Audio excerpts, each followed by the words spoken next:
ابو المکارم احمد بن محمد المعروف شیخ علاؤالدولہ سمنانی بیابانکی رحمۃ اللہ علیہ کے نام سے یاد کیا جاتا ہے۔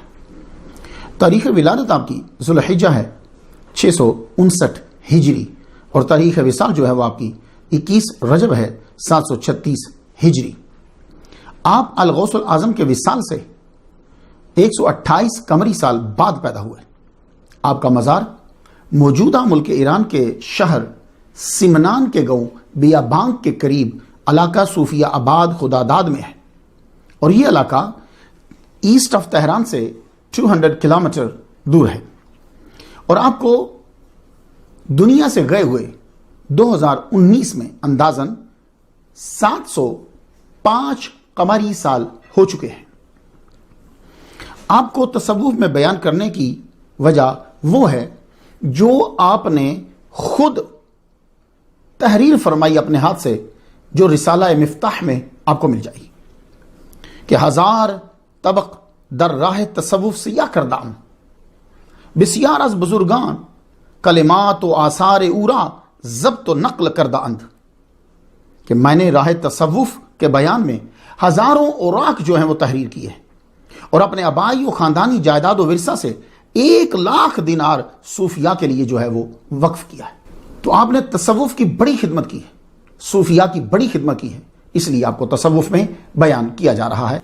آپ کے رسائل، آپ کے مکتوبات، قرآن کی تفسیر اور احادیث کی تشریح جو آپ لکھ گئے ہیں، اس کا ہر صفحہ علم و ادب کے ساتھ ساتھ تصوف کے اسرار کھولتا ہے۔ جو بھی صوفی بننا چاہتا ہے، آپ کی سیرت پڑھنے کے بعد آپ کی کتب اور رسائل کو غور سے سمجھ کر پڑھ لے، وہ انشاءاللہ منزل تک پہنچ جائے گا۔ حضرت رحمت من ربی، آج ہم گفتگو ان کے اوپر کریں گے۔ مجاہد طریقت، عارف حقیقت، شاعر تصوف، کتب کبراویہ، ابو المکارم احمد بن محمد شیخ علاؤالدولہ بیابانکی سمنانی رحمۃ اللہ علیہ۔ تو آگے بڑھنے سے پہلے نام سے برکت جو ہے وہ حاصل کر لیں۔ ابو المکارم، عام ترجمہ اس کا مکارم کے ابا، مکارم کے باپ، یہ معنی کریں تو پھر ہمیں تسلیم کرنا پڑے گا کہ آپ کے کسی بیٹے کا نام مکارم تھا، تو یہ آپ کی کنیت ہوئی اور آپ کو ابو المکارم، مکارم کا باپ جو ہے وہ لوگوں نے پکارا۔ بیٹے کا نام نہ ہو تو پھر ابو المکارم کا معنی کیا ہوگا؟ اعلی اخلاقی اقدار کا حامل۔ ابو کا معنی باپ، ابو کا معنی والا، تو مکارم کا پھر کیا معنی ہے؟ تو سیرت کی کتب پڑھنے والے اس لفظ سے آشنا ہیں، مکارم سے۔ کیوں؟ کہ ایک مشہور حدیث ہے، حضور صلی اللہ علیہ وآلہ وسلم کی شان بیان کرتے ہوئے ہر چھوٹا خطیب بڑا خطیب پڑھتا ہے کہ حضور نے فرمایا انما بعثت لأتمم مکارم الاخلاق۔ لفظ مکارم آ گیا۔ تو یہ جو مکارم ہے نا، یہ مکرمت ان کی جمع ہے، اس کا معنی ہوتا ہے اچھے کام۔ مکارم جمع ہے، مکرمت ان کی، تو اچھے کام۔ اگر آپ میں سے کوئی آدمی یہ چاہتا ہے، حضور صلی اللہ علیہ وآلہ وسلم کے فرامین کی روشنی میں جاننا چاہتا ہوں کہ اچھے کام کون سے ہیں، مکارم کسے کہتے ہیں، تو میں آپ کو ایک بہترین کتاب بتا رہا ہوں۔ ابن ابی دنیا کی لکھی ہوئی ہے یہ کتاب۔ کتاب کا نام ہی مکارم الاخلاق ہے، کمال کی کتاب ہے۔ اچھے کاموں کی ساری احادیث جو ہے وہ اس میں جمع کر دی انہوں نے۔ 399 صفحات کی یہ کتاب ہے، تو آپ پڑھ کر جان لیں گے کہ اسلام میں اچھے کام جو ہیں وہ کون کون سے ہیں۔ وجہ یہ ہے کہ آج پوری دنیا کے اندر آپ ایک کام کو اچھا سمجھتے ہیں، وہی کام دوسرے کے لیے برا ہے۔ تو خیر کیا ہے، شر کیا ہے، اچھا کیا ہے، برا کیا ہے، فلسفی طے نہیں کر پا رہے۔ تو یہ مکارم الاخلاق جب آپ پڑھ لیں گے کتاب ابن ابی دنیا کی، نام یاد رہے گا، یہ عربی میں ہے، تو پھر آپ کو معلوم ہوگا حضور صلی اللہ علیہ وآلہ وسلم نے کن کاموں کو اچھا کہا ہے۔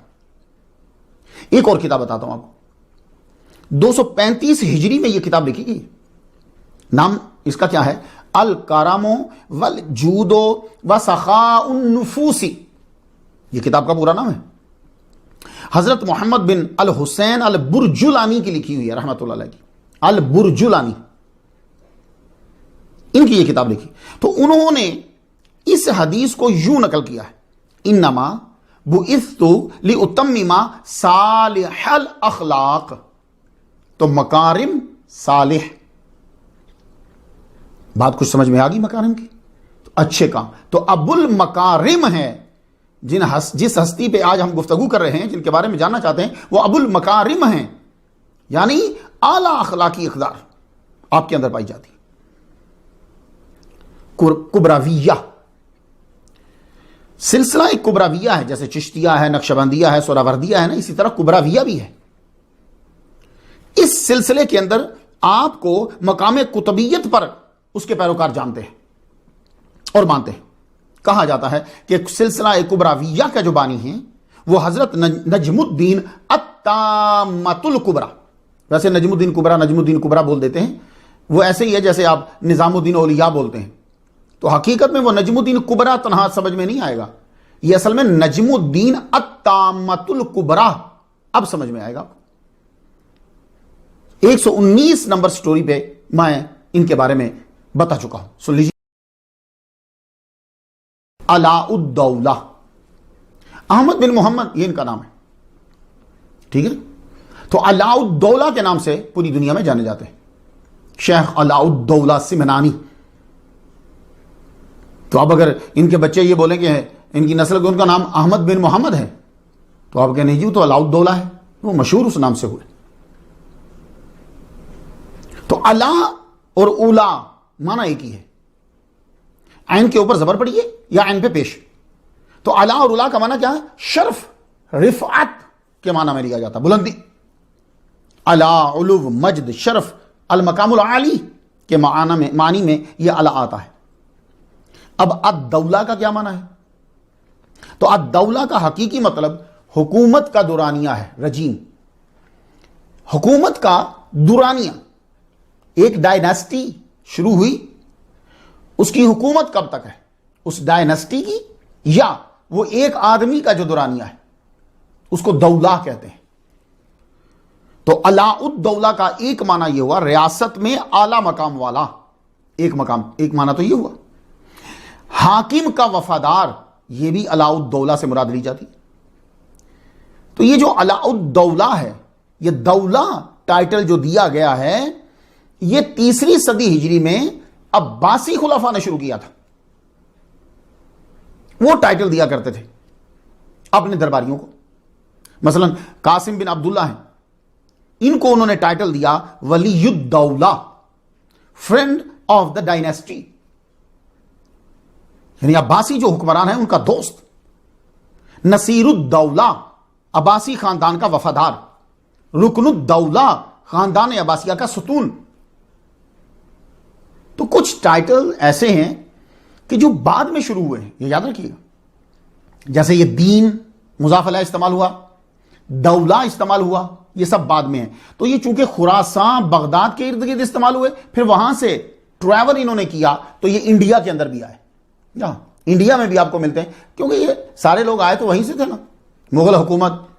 تو اب یہ آتے تو وہیں سے تھے، یہ سارا علاقہ، یہ سمرقند، بخارا، خراسان، افغانستان، یہ سارے علاقے تب ملے ہوئے ہوتے تھے. اس لیے آپ کو جو چیزیں وہاں سمرقند بخارا میں ملتی ہیں، خراسان میں ملتی ہیں، وہ چیزیں آپ کو انڈیا میں بھی ملتی ہیں. وہ بلڈنگز ہوں چاہے تصورات ہوں. تو یہ الدولہ یاد رکھیے گا سب لوگ سننے والے کہ الدولہ جو ہے یہ عباسی خلفاء نے شروع کیا. شیخ علاء الدولہ سمنانی رحمۃ اللہ علیہ کو یہ خطاب ڈائناسٹی کی دوستی کی بنا پر تو ملنے سے رہا. دیکھیے میری اپنی ایک سوچ ہے کہ علاء الدولہ اس ولی کامل کو جو کہا جاتا ہے، یہ اس وجہ سے نہیں کہا جاتا میرے مطابق کہ یہ ڈائناسٹی کے وفادار تھے یا ان کو دوست سمجھتے تھے، نہیں. کیونکہ آپ کی سیرت سے معلوم ہوتا ہے کہ آپ دربار میں جو رہے مجبوراً رہے، آپ بادشاہ کو بھی پسند نہیں کرتے تھے، نہیں. تو میرے نزدیک شیخ علاء الدولہ، یہ خطاب آپ کو اس دور کی عظیم ہستیوں اور بعد میں آنے والے مسلمان حکمرانوں نے آپ کے تصوف میں اعلیٰ مقام اور خدمات کی وجہ سے آپ کو دیا۔ اگر علاء الدولہ کافر حکومت کا دیا ہوا ہوتا، ارغون کا دیا ہوا ہوتا، تو جب آپ نے دربار چھوڑا تھا تو آپ یہ ٹائٹل بھی چھوڑ دیتے۔ علاء الدولہ کو اپنے نام کے ساتھ رکھا، اور صرف ساتھ ہی نہیں رکھا بلکہ بطور تخلص اسے استعمال کیا ہے۔ آپ شاعر بھی ہیں، آپ کا دیوان خم خانہ کے نام سے چل چکا ہے۔ آپ نے 3 تخلص استعمال کیے شاعری میں، علاء الدولہ، علائی، علا، تینوں استعمال کیے۔ تو میں مثال کے لیے شاعری نہیں سنانا چاہتا، مثال کے لیے میں آپ کو بتا دوں کہ آپ نے علاء الدولہ کو بطور تخلص استعمال کیا۔ ایک مطلع پڑھ دوں گا اور اسی کا مقطع پڑھ دوں گا۔ من رند خراباتم، نہ مرد مناجاتم، آسود از طاماتم، فارغ از کراماتم، پیوستہ علاء الدولہ از صدق ہمی گوید۔ آگے علاء الدولہ، یہ اس کا مقطع ہے، من رند خراباتم، نہ مرد مناجاتم۔ تو علاء الدولہ کو آپ نے بطور تخلص بھی استعمال کیا ہے۔ آپ کا تصوف میں اعلیٰ مقام کیوں نہ ہو، آپ اس دور اور آج کے دور میں بھی اعلیٰ مقام پہ ہیں، کیونکہ آپ نے تصوف کو قانونی، کتابی اور عملی شکل میں پھیلایا ہے۔ اور ایسے آسان طریقے سے صوفی جب راہ سلوک پر چلتا ہے تو کیا چیزیں اس پہ وارد ہوتی ہیں اور ان کا حل کیا ہے، سبحان اللہ۔ آپ ضرور پڑھیے گا، اب کتابوں میں تبصرہ تو نہیں ہے نا، تو آپ بھی تو کچھ کیجئے۔ تو آپ نے وہ تمام چیزیں جو ہیں وہ آسان کر کے لکھ دی۔ آپ کے نام کے ساتھ آتا ہے بیاباں کی، یہ یا نسبتی ہے، بیاباں کا رہنے والا۔ آپ کو بیاباں کی اس وجہ سے کہا جاتا ہے کہ آپ کی اس قریہ میں 659 ہجری ذی الحجہ میں ولادت ہوئی۔ یہ قریہ ایران کے شہر سمنان سے 12 کلومیٹر مغربی جنوب کی طرف جو ہے وہ واقع ہے۔ شیخ علاء الدولہ بیاباں کی سمنانی، آپ کے نام کے ساتھ سمنانی آتا ہے، یہ بھی یا نسبت کی ہے، یعنی سمنان شہر کا رہنے والا۔ تو سمنان موجودہ ملک ایران کے صوبہ سمنان ہی کا ایک شہر ہے۔ اس کی ایٹمالوجی کی مختلف آراء جو ہیں وہ بیان کی جاتی ہیں۔ کہتے ہیں کہ یہ سمنان اصل میں ساکنان ہے، تو ساکنان سمنان بن گیا۔ تو مسئلہ یہ ہے کہ اگر یہ ساکنان ہے تو ساکنان تو استعمال ہو رہا ہے۔ کہتے ہیں کہ اس جگہ نوح علیہ السلام کے 2 پڑپوتے آئے، ایک کا نام سم، دوسرے کا نام لام تھا۔ تو جب وہ دنیا سے چلے گئے تو جگہ کا نام پڑ گیا سم لام، ایسی جگہ جہاں سم اور لام دونوں رہتے تھے تو سم لام کہنے لگے۔ تو سم لام جو ہے یہ مرور زمانہ اور کثرت استعمال کی وجہ سے سم نان ہو گیا۔ یہ دل کو بات لگی ہے، کیونکہ اکثر نون لام یہ چینج ہوتے رہتے ہیں، اگر بندہ تیزی سے بولے تو سم لام سم نان ہو گیا۔ اور یہ بھی روایت ہے کہ یہ سمنان اصل میں 3 الفاظ کا مجموعہ ہے، سہ 3، ماہ مہینہ، نان روٹی۔ تو کہتے ہیں کہ اس علاقے میں 3 ماہ ایسے ہوتے تھے کہ لوگوں کو کھانا تقسیم کیا جاتا تھا، تو وہ سہ ماہ نان جو ہے وہ سمنان بن گیا۔ واللہ عالم، اللہ تعالیٰ بہتر سمجھتا ہے۔ تو چونکہ شیخ علاء الدولہ اسی شہر سمنان کے قریہ بیاباں میں پیدا ہوئے، اس لیے آپ کے ساتھ سمنانی بھی آتا ہے۔ اب گفتگو جو ہے آگے بڑھتی ہے، نام سے برکت حاصل کر لی ہم نے۔ شیخ علاء الدولہ سمنانی رحمۃ اللہ علیہ کے والد گرامی ملک شرف الدین محمد ارغون خان کی حکومت میں اعلیٰ عہدے پہ تھے۔ ارغون خان بیٹا تھا اباکاں خان کا، اور یہ بیٹا تھا ہلاکو خان کا۔ تو یعنی جس کے دربار میں شیخ علاء الدولہ سمنانی رحمہ اللہ کے والد گرامی تھے وہ پوتا تھا ہلاکو خان کا۔ تو 687 ہجری میں شرف الدین محمد حاکم ارغون خان کے حکم پر والی بغداد بھی رہے، یعنی وہاں کے علاقوں پہ حاکم رہے۔ اور شیخ علاء الدولہ سمنانی رحمۃ اللہ علیہ کے چچا جلال الدین جو ہیں وہ بھی دربار سے وابستہ تھے۔ تو یہ تو ہوا آپ کے ابا کی طرف سے۔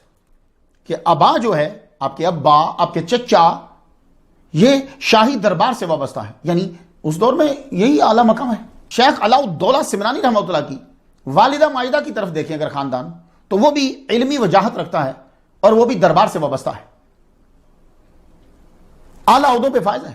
ان کے جد اعلیٰ زین الدین بیابانکی رحمۃ اللہ علیہ 614 ہجری میں سلطان کے نائب مقرر ہوئے، اور شیخ علاء الدولہ سمنانی رحمۃ اللہ علیہ کے ماموں جو ہیں قاضی محدث شیخ رکن الدین سائن خان رحمۃ اللہ علیہ الخانی دربار کے معتمد اور قاضی تھے یہ۔ تو ان سطور سے مجھے صرف آپ کو یہ بتلانا ہے کہ آپ کا ددہیال اور آپ کا ننہال کوئی عام خاندان نہیں ہے، دونوں جو ہیں وہ علم میں بھی اعلیٰ مرتبے پہ فائز ہیں، تو دنیاوی طور پر بھی سیاسی طور پر بھی اعلیٰ مرتبے پر فائز ہیں، دربار سے ڈائریکٹ جو ہے منسلک ہے۔ بلکہ مولانا عبد الرحمن جامی رحمۃ اللہ علیہ فرماتے ہیں کہ آپ کی آباء و اجداد ملوک سمنان میں سے ہیں، یعنی ان کی علاقوں پہ حکومت ہوتی تھی، وہ حاکم ہوتے تھے۔ یہ مولانا عبد الرحمن جامی رحمۃ اللہ علیہ کو میں 61 نمبر سٹوری پہ بیان کرایا۔ شیخ علاء الدولہ سمنانی رحمۃ اللہ علیہ ذوالحجہ 659 ہجری میں سمنان کے کریا بیابانک میں پیدا ہوئے۔ یہ بتانے کی ضرورت ہی نہیں کہ دونوں خاندانوں نے کتنی خوشی کی ہوگی۔ یہاں تو چھوٹے طبقے سے تعلقات ہوں تو آدمی سب کو بلا لیتا ہے، ننہال ہے وہ بھی دربار سے وابستہ ہے، ددھیال ہے وہ بھی دربار سے وابستہ ہے۔ ان کے پیدا ہونے پر بڑی خوشی منائی گئی، تحائف جو ہیں وہ بانٹے گئے، غریبوں کو کھانا کھلایا گیا۔ 4 سال تو محبت کی باتوں میں اور لوریوں میں ہی گزر گئے بس۔ یہ پہلا وقت جو ہوتا ہے بڑی تیزی سے گزر جاتا ہے۔ جب وہ پڑھنے کے اور سمجھنے کے قابل ہوئے تو آپ کو لیے استاد جو ہے وہ چنا گیا۔ تو علاقہ میں اس دور میں علم النحو اور عربی ادب کے ایک بڑے ماہر استاد تھے سید اخفش، ان کے سامنے زانو تلمس طے کیا، ان سے عربی سیکھی، گرامر سیکھی، ان سے قرآن مجید جو ہے وہ ان سے سیکھا، جو اس دور میں عام مسلمان سیکھتے تھے بس وہی اتنا ہی، خاص توجہ نہیں دی، اتنا سیکھا۔ پھر والد صاحب نے ان کو فنون کی طرف لگا دیا، فن حرب، گھڑ سواری، تیر اندازی، تلوار بازی، اور دربار کے آداب کیا ہوتے ہیں، فنون کی طرف جو ہے وہی آپ پڑھ رہے ہیں۔ آپ کی تعلیم جو ہے وہ جاری ہے۔ عمر 11 سال ہوئی۔ اکثر کتابوں والے لکھتے ہیں کہ شیخ علاء الدولہ سمنانی رحمہ اللہ 24 سال کے بعد تصوف کی طرف آئے۔ میں نے کہا نہیں، 24 سال کے بعد نہیں آئے، تصوف ان کے ساتھ ساتھ تھا، ہاں، لیکن یہ دنیا کو قریب سے دیکھنا چاہتے ہیں۔ اب ان کو چھوڑا جانا کہ دنیا کو پہلے قریب سے دیکھ لو، یہ نہیں ہے۔ اولیاء سے اور صوفیاء سے ان کی وابستگی 11 سال کی عمر میں ہو گئی۔ میں آپ کو مثال دیتا ہوں، آپ کی والدہ ماجدہ صوفیاء سے بڑی عقیدت رکھتی تھی۔ سمنان میں ایک بزرگ تشریف لائے، شیخ سیاوش ترکستانی، یہ سمنان میں ان دنوں میں تشریف لائے۔ جو ہی آپ کی والدہ ماجدہ کو معلوم ہوا تو آپ نے اپنے ملازم کو بلایا، اس کو نذرانہ جو ہے وہ پیسے دیے، کچھ اور چیزیں بھی دی، اور کہا یہ میرے بیٹے کو لے جاؤ ان کے پاس۔ انہیں پہلے نذرانہ دینا، پھر ان سے یہ کہنا کہ میرے بیٹے کے لیے دعا کریں، اور دعا بھی خود بتائی کہ ان کی زبان مبارک سے یہ الفاظ ادا ہوں میرے بیٹے کے لیے۔ وہ کیا کہ ان سے یہ عرض کرنا کہ آپ دعا کرو کہ میرے بیٹے کی طرف اولیاء کی توجہ ہو۔ اللہ اکبر جل شانہ، والدہ ماجدہ ولی کامل سے دعا کروا رہی ہیں، اس وقت آپ کے بیٹے کی عمر 11 سال ہے، اور دعا ذرا دیکھو کہ آپ یہ دعا کریں کہ میرے بیٹے کی طرف اولیاء کی توجہ ہو جائے۔ ملازم نے حکم کی تعمیل کی۔ شیخ سیاوش رحمۃ اللہ علیہ کی دربار میں جو ہی وہ داخل ہوئے، آپ کی نظر علاء الدولہ سمنانی رحمۃ اللہ علیہ پہ پڑی، فرمان لگے اورا اورتن و در گردن ما اندوختن۔ خلاصہ اس کا کیا ہے؟ یعنی اسے لایا گیا اور ہمارے ذمہ لگایا گیا۔ کیا مختصر سا جملہ ہے، معنویت دیکھیں اس کے اندر۔ اسے لایا گیا اور ہمارے ذمہ لگایا گیا۔ آپ نے علاؤالدولہ سمنانی رحمۃ اللہ علیہ کو دیکھتے ہی اپنا چہرہ جو ہے وہ خرقہ کے اندر ڈالا. مراقبہ کرتے نا سر جھکا کے, بس کتنی دیر تک کچھ پڑھتے رہے, ایک دم پھر آپ نے اپنا سر انور بلند کیا. شیخ علاؤالدولہ سمنانی رحمۃ اللہ علیہ کی طرف دیکھتے ہوئے کہنے لگے, احمد بیٹا سنو, جب تم بالغ ہو جاؤ تو حضرت شیخ با یزید بسطامی رحمۃ اللہ علیہ کی قبر پر ضرور جانا, ضرور حاضری دینا.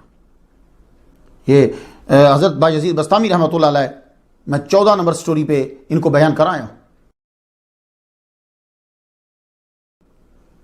تو شیخ سیاوش رحمۃ اللہ علیہ نے علاؤالدولہ سمنانی رحمۃ اللہ کو دعا دی. اس کے بعد وہ اصفہان چلے گئے اور وہیں آپ کا وصال ہوا. آپ 11 سال کی عمر میں ہی چن لیے گئے تصوف کے لیے, مگر ابھی 13 سال دنیا کو قریب سے دیکھنا ہے. آپ کی عمر 14 سال ہوئی تو حاجی مہندی ابہاری رحمۃ اللہ علیہ سے آپ کی ملاقات. آپ گوشہ نشین بزرگ تھے. ایک روز والدہ کہنے لگی ان کی زیارت کے لیے روانہ ہو جاؤ. تو والدہ کے کہنے پر آپ حاجی مہدی ابہاری رحمۃ اللہ علیہ سے ملنے کے لیے گئے. وہاں جب پہنچے, بیٹھے, انہوں نے اس وقت تاکیہ, اس کی جمع تواقی آتی ہے, آپ یوں سمجھ لیجیے کہ تاکیہ ٹوپی کی ایک قسم ہے, وہ تاکیہ پہنے ہوئے تھے. تو علاؤالدولہ سمنانی رحمۃ اللہ علیہ کے دل میں خیال آیا کہ کاش کہ یہ تاکیہ مجھے دے دیں. تو اب جو ہی ان کے سامنے بیٹھے, انہوں نے وہ تاکیہ اتار کر ان کے سر کے اوپر رکھ دی. اس کا اثر ہوا, آپ پر روحانیت کا اثر ہونے لگا. آپ نے نمازیں پڑھنا شروع کر دی. ایک جگہ لکھا ہوا میں نے پڑھا ہے کہ 24 سال کی عمر میں ان سے عمل آ کر یہ ملے. ہو سکتا ہے کہ دوبارہ پھر ملنے کے لیے گئے ہوں, یہ بھی ہو سکتا ہے. کوئی ممانعت نہیں ہے, اور فنون بھی سیکھے, مگر علم دین اتنا ہی سیکھا جتنا مسلمان سیکھتے ہیں. آپ کی عمر 15 سال ہوئی تو آپ کے والد اور چچا جلال الدین کی وجہ سے ارغون خان کے دربار کے اندر آپ کو نوکری ملی. آپ نے بہت محنت سے کام کیا, آہستہ آہستہ دربار کے ہی ہو کر رہ گئے. درباری امور اور جی حضور, یہ جب آپ دربار سے سیاست سے وابستہ ہوتے ہیں نا, بڑا مشکل ہو جاتا ہے. تو کشش کو ختم کرنے کے لیے دربار میں ڈال دیا. یہ بڑی کشش ہوتی ہے اس کے اندر, یہ بات یاد رکھیے گا. وہ آدمی جب گھستا ہے تو پھر کہتا ہے چلو اب ریزائن دے دو سیاست سے, لیکن کشش بڑی ہوتی ہے. تو اس کشش کو ختم کرنے کے لیے یہ بھی ایک تربیت کا حصہ ہے. حالت یہ ہو گئی کہ نماز قضا ہونے لگی. اب دنیا کا جہاں ہو گیا اثر تو ہوگا. مدرسہ کا سبق جو ہے وہ بھولنے لگا. سورۃ الفاتحہ اور چاروں کل بس یہی یاد رہ گئے. دربار کے اندر آپ کے کام کو سراہا گیا. جلد ہی آپ کو کلہ عطا کر دیا گیا اور قبا عطا کر دیا گیا. حاکم ارغون خان نے خاص درباریوں میں آپ کو شامل کر لیا. بزرگوں کی دعاؤں کا اثر جو ہے وہ انسان پہ آتا ہے. نماز آپ پڑھتے, پھر وہی روٹین, اوپر سے بادشاہ مسلمان نہیں ہے,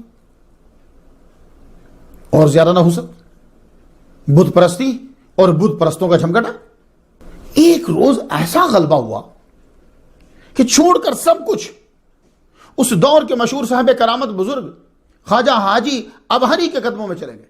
روتے ہوئے عقیدت سے ان کے قدموں میں گر گئے اور عرض کیا مجھے دربار کی نوکری چھوڑنی ہے. یہ ہے دعاؤں کا اثر. یہ بات یاد رکھیے. آپ بھی جب کوئی بزرگ آئے, کوئی بڑا ملے, تو دعا آپ اپنے بچوں کے لیے ضرور کروایا کریں ان سے. وہ دعا کبھی نہ کبھی اثر لاتی ہے. میں نے خود اس کا مشاہدہ کیا ہے. میرے والد گرامی طالب حسین شاہ رحمۃ اللہ علیہ, آپ میرے لیے دعا کرواتے. جو کوئی ملتا کوئی بزرگ آتا, اس کے لیے دعا کرو یہ عالم دین بنے. تو میں خدا کی قسم اٹھا کے کہتا ہوں کہ یہ جو میں دنیا بھر کے اندر تقریریں کر رہا ہوں, یہ ان دعاؤں کا اثر ہے کہ وہ دعائیں جو ہیں وہ اس طرف پلٹاتی ہیں, پھر لاتی ہیں. تو اپنے بچوں کو 2 چیزیں, ایک تو تم یہ کرو کہ جب کوئی بزرگ ملے عالم دین, سمجھے, بزرگ اسے کہتے ہیں جو عالم دین ہوتا ہے, جو نیک ہوتا ہے اسے بزرگ کہتے ہیں, تو اس سے دعا کروائیے. دوسرا، بچے کو یہ سکھائیے کہ جو بڑا ملے اس کو سلام کرو. کیوں؟ یہ بھی دعا ہوتی ہے. جب آپ کا بیٹا کہے گا السلام علیکم تو وہ جو بزرگ ہیں، وہ جو بڑے ہیں، وہ وعلیکم السلام کہیں گے تو یہ دعا ہے تجھ پر سلامتی ہو. بس بیڑا پار ہو گیا. آج کل ہمارے بچے شرماتے ہیں، سلام کرتے ہوئے شرماتے ہیں. نہیں، شرمانا نہیں چاہیے، یہ دعا ہے. تو دعا کا اثر دیکھ رہے ہیں آپ کہ وہ جو 11 سال کی عمر میں دعا، 14 سال کی عمر میں دعا، وہ دعا اثر کر رہی ہے کہ آپ روتے روتے روتے پھر آ رہے ہیں کہ میری نمازیں رہ رہی ہیں، میں دربار چھوڑنا چاہتا ہوں. تو حاجی ابہری رحمت اللہ علیہ نے ان سے یہ کہا نہیں، ابھی نہیں چھوڑنا، اور قریب سے دیکھو. کیوں؟ انہیں معلوم ہے کہ یہ بندہ پلٹ کر واپس آئے گا، لیکن اس سب کو قریب سے دیکھ لے تاکہ طلب رہے ہی نہ کہیں، اتنی نفرت ہو جائے. ساتھ یہ فرما دیا، کہنے لگے ہم تو دعا کرتے ہیں کہ تم جیسے لوگ دربار میں زیادہ ہوں. حاجی ابہاری فرمانے لگے ہم تو دعا کرتے ہیں کہ تم جیسے لوگ دربار میں زیادہ ہوں. کیوں؟ مسلمانوں کا اثر و رسوخ جو ہے وہ بڑے دربار کے اندر، اور تم دربار چھوڑ رہے ہو، ابھی نہیں چھوڑنا. وقت پھر آ گیا. ہر چیز کا ایک وقت ہوتا ہے. وقت آ گیا. قزوین کے اندر بے چین تو آپ ہر وقت رہتے تھے. دعائیں اثر کر رہی تھی، روحانیت چھا رہی تھی، اور 10 سال آپ نے دنیا کو بالکل قریب سے دیکھ لیا. بھئی دنیا جتنی بادشاہ کے پاس ہوتی ہے اتنی اور قریب کہاں ہوگی؟ ہر شاہ دربار میں ہوتی تھی. تو وہ جو جنگ ہوئی، اس جنگ کے اندر سارے حجابات اٹھ گئے. اب ٹوٹلی پلٹے. قزوین میں جنگ ہے. جنگ یہاں سے ارغون خان کے اور دوسری طرف سے سلطان احمد تگودار کے. جنگ جب ہوئی تو آپ نے فتح المبین کے اندر اس کا نقشہ کھینچا ہے آپ نے. در قزوین اورا با علی ناک کے امیر لشکر سلطان احمد بود. تو اب آپ اس کی طرف سے لڑنے کے لیے بڑے. نعرہ تکبیر بلند کیا آپ نے. جب نعرہ تکبیر بلند کیا، اللہ اکبر، یہ منہ سے نکلنا تھا. جنگ کے اندر آپ کا سر جو ہے وہ یوں نیچے آیا، حجابات اٹھ گئے، آپ مدہوش ہو گئے.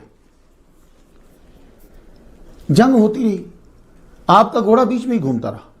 گھومتا گھومتا پتہ نہیں گھوڑا آپ کو کہاں لے گیا. جب آپ کو ہوش آیا، شیخ علاؤالدولہ سمنانی رحمت اللہ کو ہوش آیا، جنگ ختم اور آپ کہیں جنگل میں تنہا ہیں. اس وقت آپ کی عمر 24 سال تھی. وہاں تو جنگ ختم ہو گئی، مگر ادھر آپ کی جنگ اب شیطان سے شروع ہو گئی. اس مدہوشی میں سب کچھ پختہ طریقے سے واضح ہو گیا. حجابات اٹھ گئے. آپ واپس تبریز آئے تو سب کچھ تبدیل کر لیا.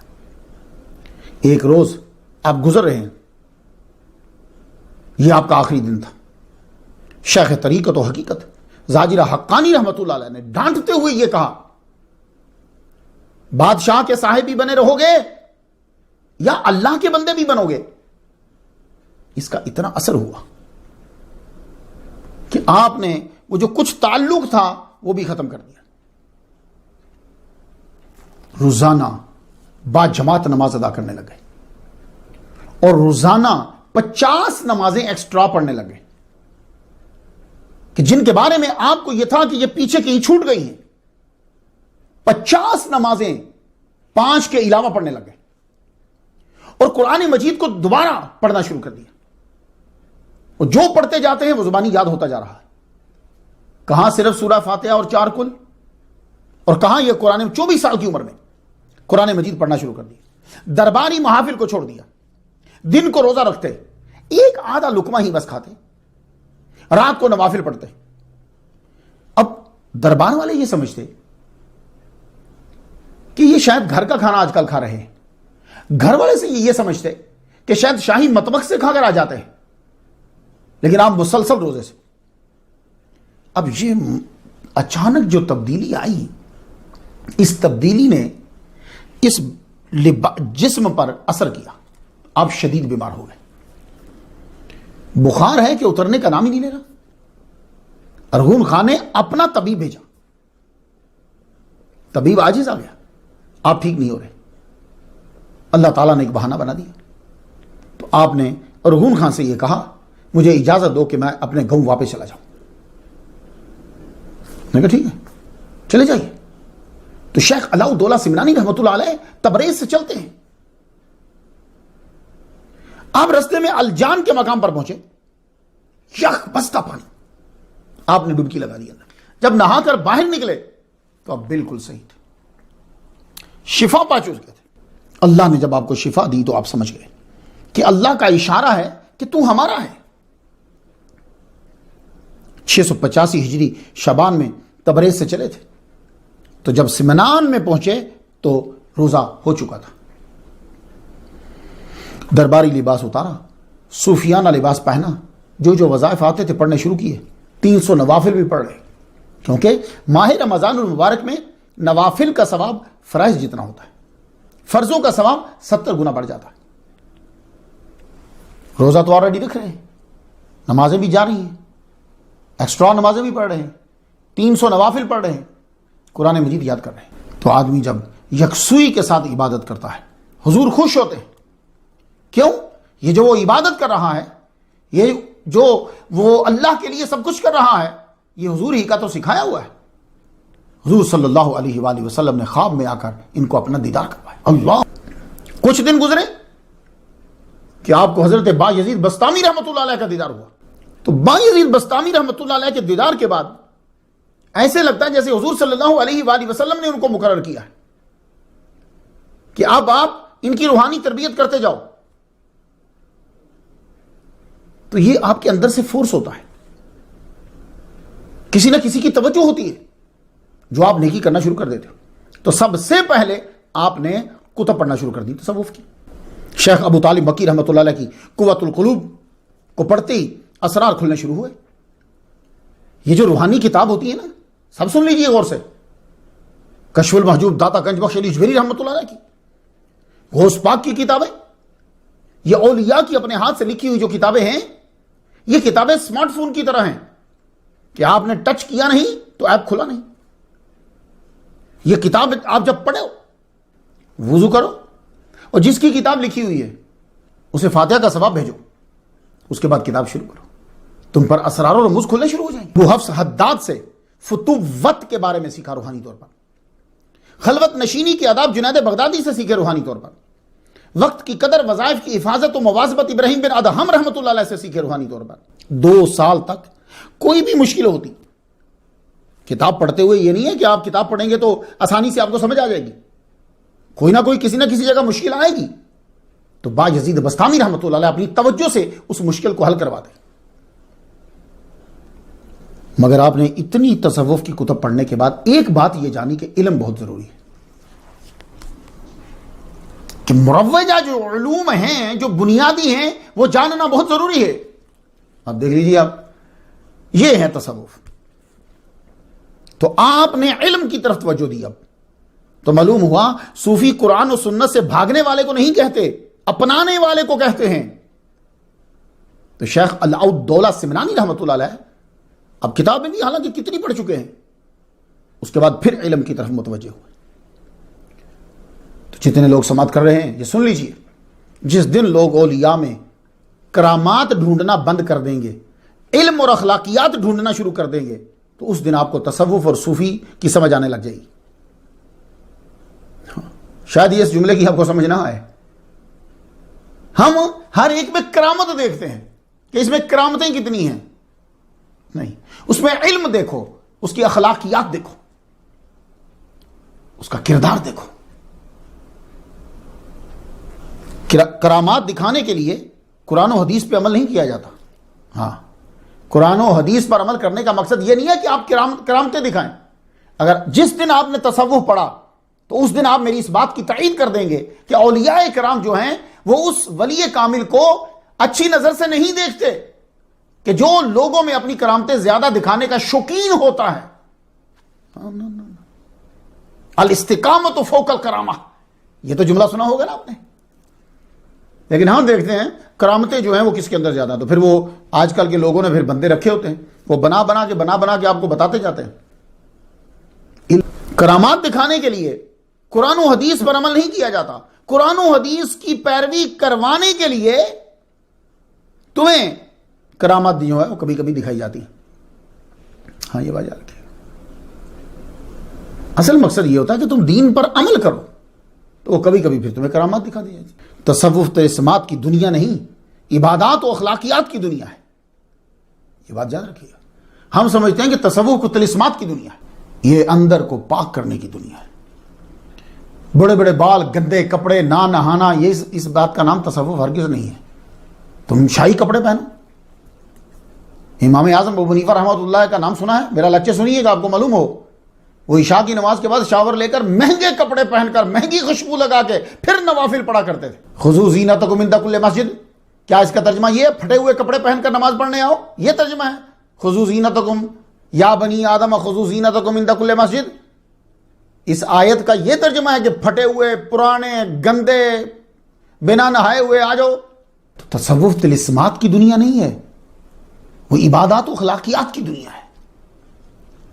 علم فقہ آپ نے پھر پڑھی سید تاج الدین رحمۃ اللہ علیہ سے. علم الحدیث آپ نے اپنے ماموں قاضی محدث رکن الدین سائن خان رحمۃ اللہ علیہ سے پڑھی. شیخ الحدیث محمد بن عبد الرشید بن ابو القاسم البغدادی اور شیخ الحدیث حضرت عز الدین عبد اللہ بن عمر الفاروقی رحمۃ اللہ علیہ سے آپ نے سیکھی. تو آپ نے جب یہ بنیادی چیزیں فقہ کو، حدیث کو، ان چیزوں کو سیکھ لیا، اب آپ نے تاریخ پڑھی. ہندی، یونانی، ترکی، ایرانی، عرب، ان قوموں کے جو عقائد تھے، ان قوموں کے جو قوانین تھے، جو عقائد تھے، وہ آپ نے پڑھے. پھر مسلمانوں کے مشہور فرق کا مطالعہ کیا. یہ فرقے کی جمع ہے، فرق کا مطالعہ کیا مسلمان. تو نتیجہ نکالا کہ مذہب وہی ٹھیک ہے جس میں 3 چیزیں مکمل پائی جائیں کامل شکل میں. سن لیجیے غور سے کہ آپ نے اتنا پڑھنے کے بعد کیا نتیجہ نکالا کہ مذہب وہی ٹھیک ہے جس کے اندر 3 باتیں کامل طور پر موجود ہوں. پہلی، طہارت. آپ بھی سن لیجیے. اب آپ نے پرکھنا ہو کہ کون سا مذہب صحیح ہے تو آپ نے بھی ان تینوں چیزوں کو دیکھنا ہے. طہارت پہلے نمبر پر. کیوں یہ ضروری ہے؟ اس سے دنیا میں پاکیزگی ملتی ہے، جسم اور روح دونوں کو. عبادت کامل اور صحیح شکل میں ہو. کیوں؟ جس نے ساری کائنات بنائی ہے، ساری کائنات کا خالق ہے، ہمیں بنایا ہے، ہمیں کھانا دے رہا ہے، تو اس کا اعتراف تو کرنا چاہیے نا. تو بہترین شکل عبادت. اب عبادت دیکھنا ہے کہ کامل و اکمل کس کے اندر ہے. سیاست، تیسرے نمبر پر سیاست. سیاست دنیا جس نے بنائی اس کا نظام لاگو کرنا، امن و امان قائم کرنے کے لیے. اور یہ پوری دنیا میں میرا چیلنج ہے ہر مذہب کو، ہر قوم کو. میڈیاتی طور پہ نہیں بات کر رہا کہ میڈیا میں تو فلمیں چلتی ہیں نا، کلپ چلتے ہیں، کسی کا بھی چلا دو، کس طرح بھی فلم بنا دو. حقیقی طور پر اگر امن جو ہے وہ مل سکتا ہے تو صرف اسلام کی پیروی میں مل سکتا ہے. ویسے آپ جو مرضی چاہو، جو مرضی شکل پیش کر دو. تو آپ نے یہ نتیجہ نکالا کہ یہ تینوں چیزیں انبیاء کے مذہب میں ملتی ہیں، کسی بھی نبی کے اندر. طہارت، عبادت، سیاست.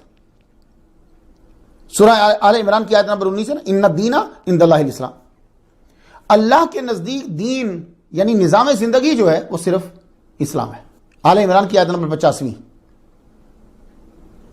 کہ جو نظام زندگی کوئی اور لائے گا وہ قبول نہیں کیا جائے گا.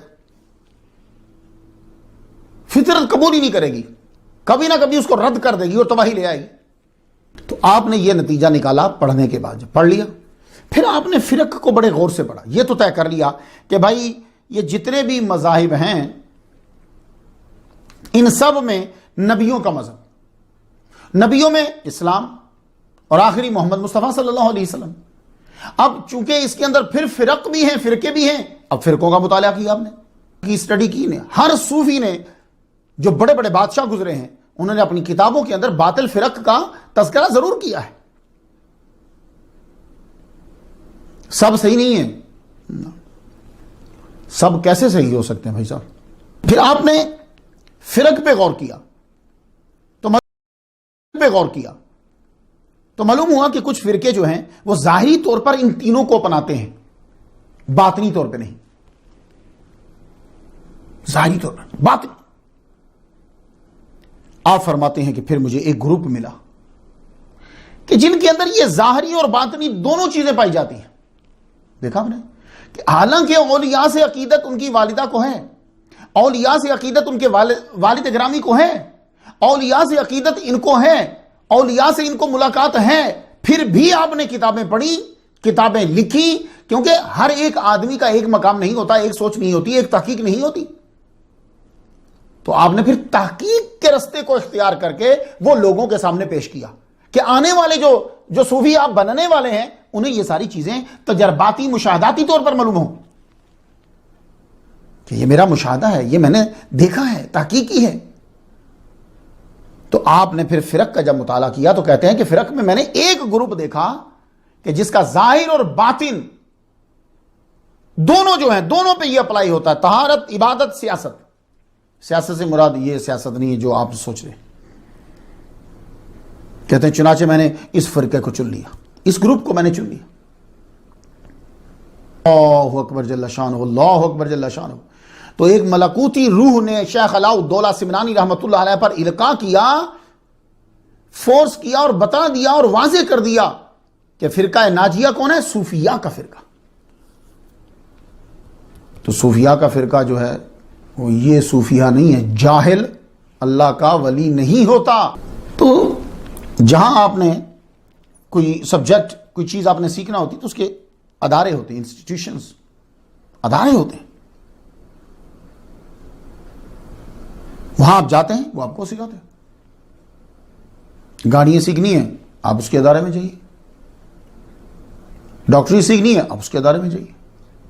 آپ نے تصوف سیکھنا ہے تو وہاں جائیے جہاں صوفیاء رہتے ہیں, وہ خانقاہ ہے. پھر آپ خانقاہ میں گئے, خانقاہ سکاکیہ.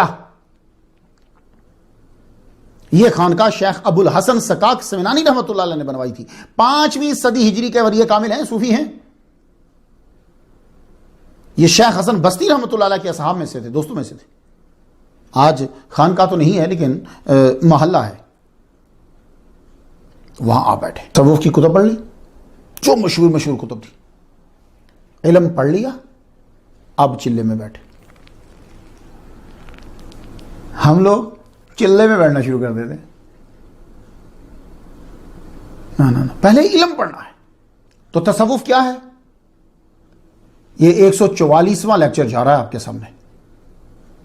ابھی بھی اگر تصوف کی سمجھ نہیں آئی اور اب بھی ہم ان بندوں کو ڈھونڈنے لگ جائیں کہ جن کا علم سے دور دور تک کوئی واسطہ نہیں ہے, بلکہ وہ یہ بولے جی ہاں ہمارا تو مولویوں سے کوئی تعلق ہی نہیں ہے, تو پھر کس سے تعلق ہے؟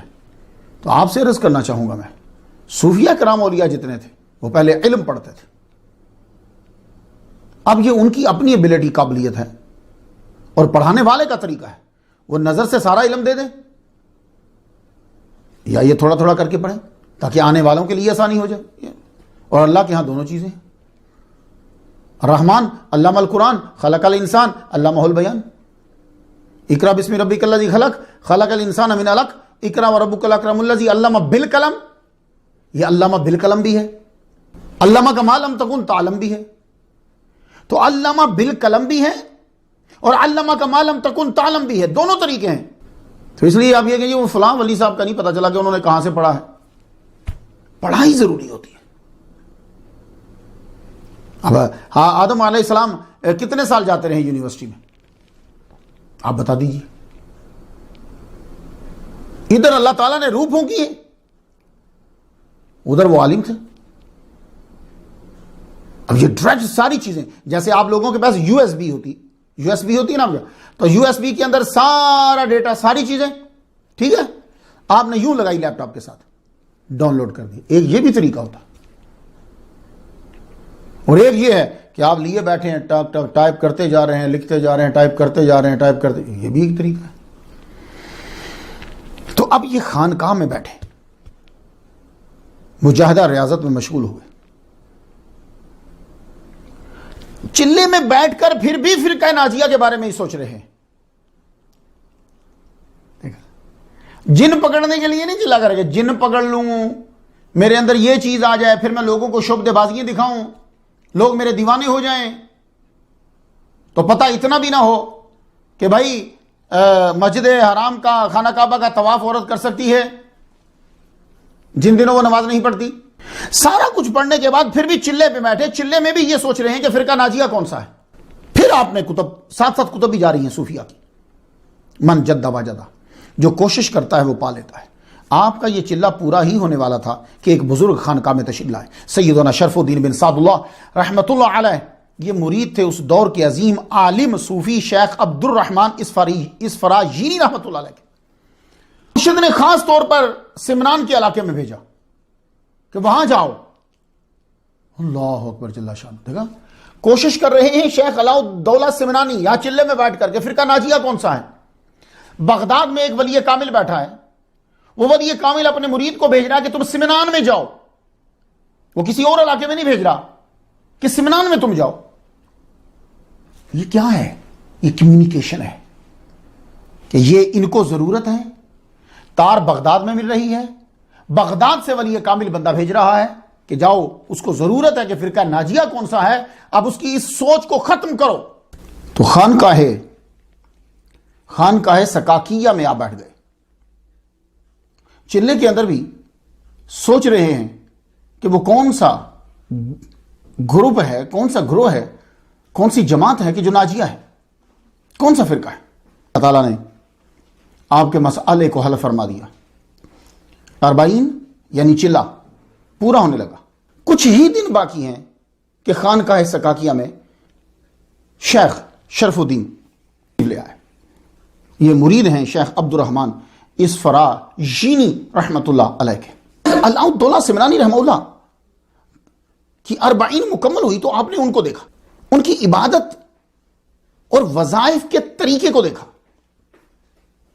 بڑے متاثر ہوئے تو آپ ان کے پاس چلے گئے, ان کے ساتھ رہے تو گرویدہ ہوئے ان کے. تو ایک دن شیخ شرف الدین جو ہیں وہ اپنے ساتھ ان کو پہاڑی پر لے گئے, آئیے میرے ساتھ چلیے. وہاں جا کے ذکر کرنے لگے تو شیخ علاء الدولہ سمنانی رحمۃ اللہ علیہ اور شیخ شرف الدین دونوں موجود ہیں. آپ نے فرمایا مجھے دیکھو اور ایسے ذکر کرو. تو شرف الدین آپ نے جب ذکر شروع کیا, لا الہ الا اللہ, لا الہ الا اللہ, یعنی لا الہ داہین طرف لاتے, اٹھاتے یہیں سے, الا اللہ جو ہے وہ ضرب جو ہے وہ دل کے اوپر لگاتے, دل سے اٹھاتے دل پہ لگاتے. ذکر میں وہ گم ہو گئے. شیخ علاء الدولہ سمنانی رحمۃ اللہ علیہ ان کو دیکھتے رہے مسلسل. تو جب وہ کلمہ کے اثر سے باہر آئے تو شیخ علاء الدولہ سمنانی رحمۃ اللہ نے پوچھا کہ آپ کے سر میں کوئی عارضہ ہے؟ میں پوچھا کیوں؟ کہنے کہ آپ یہ بار بار سر جو ہلا رہے تھے, لا الہ الا اللہ, تو سر کو کیوں ہلا رہے تھے آپ؟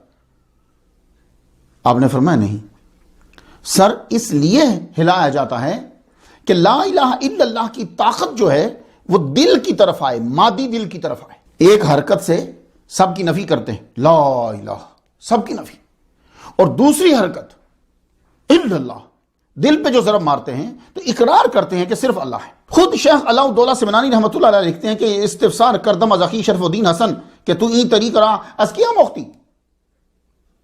تو میں نے ان سے پوچھا کہ آپ نے یہ طریقہ جو ہے یہ کہاں سے سیکھا ہے؟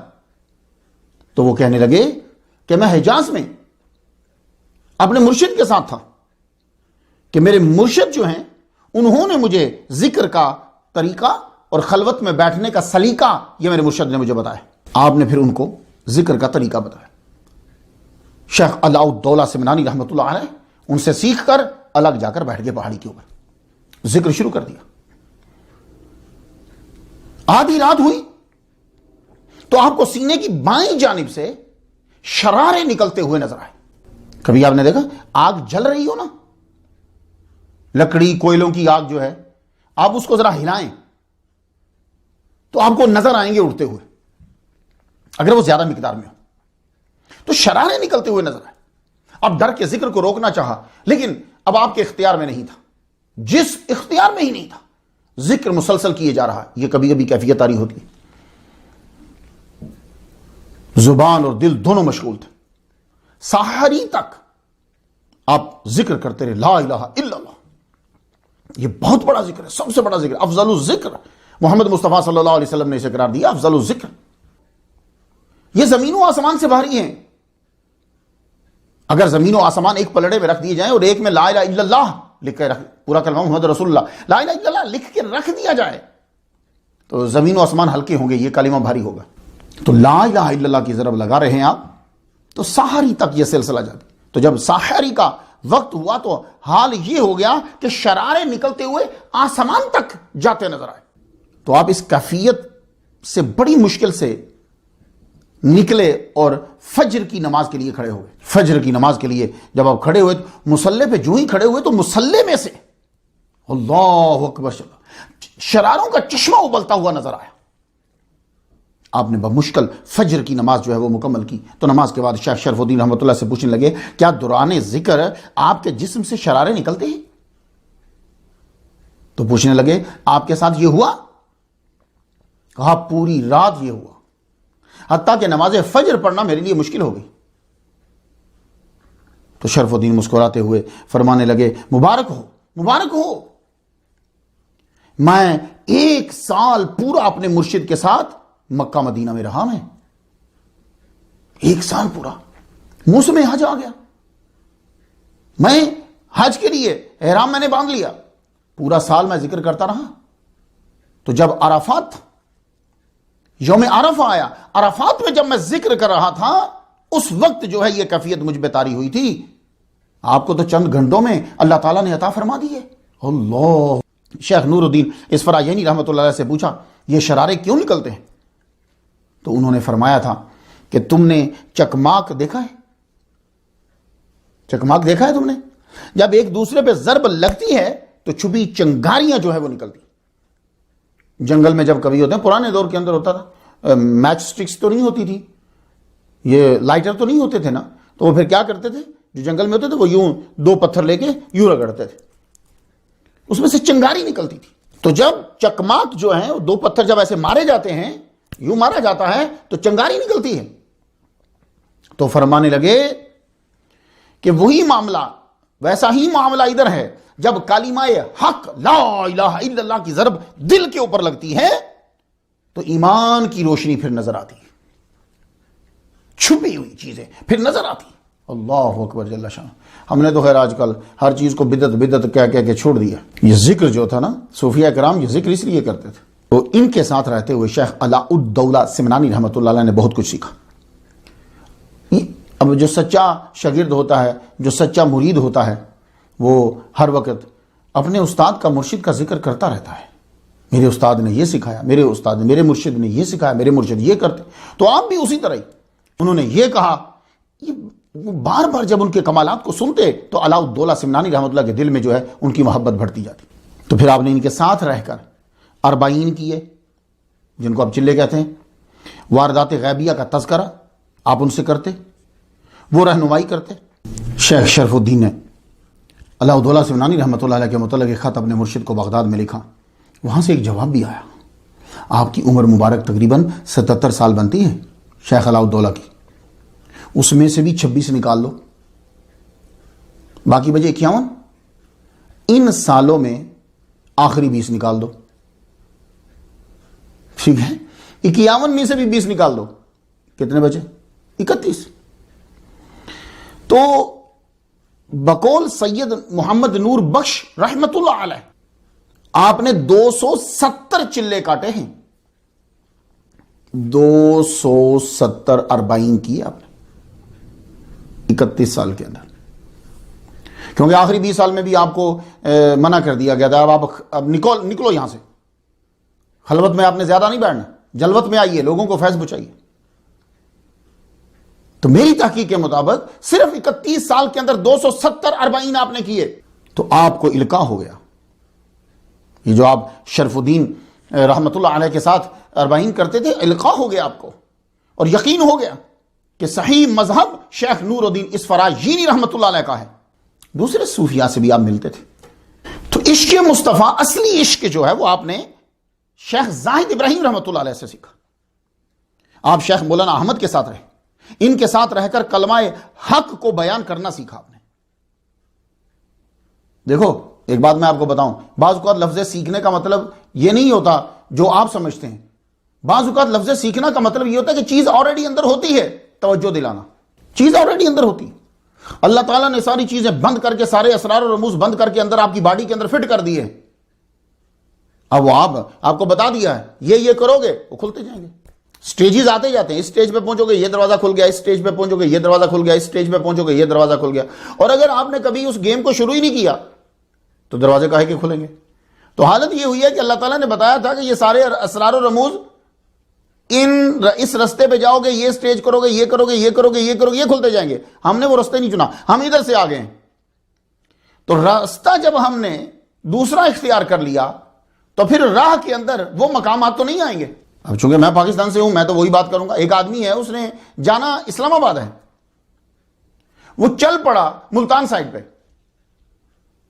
تو پوری بس کو تنگ کر رہا ہے، کہہ رہا ہے کہ رستے میں گجرانوالا نہیں آ رہا، رستے میں لالا موسیٰ نہیں آ رہا، رستے میں کھاریاں نہیں آ رہا، کلر کا ہار نہیں آیا۔ بھائی جناب، وہ مقامات تو تب آتے ہیں نا جب آپ اس رستے پہ چلتے، آپ تو اپوزٹ چل پڑے ہو۔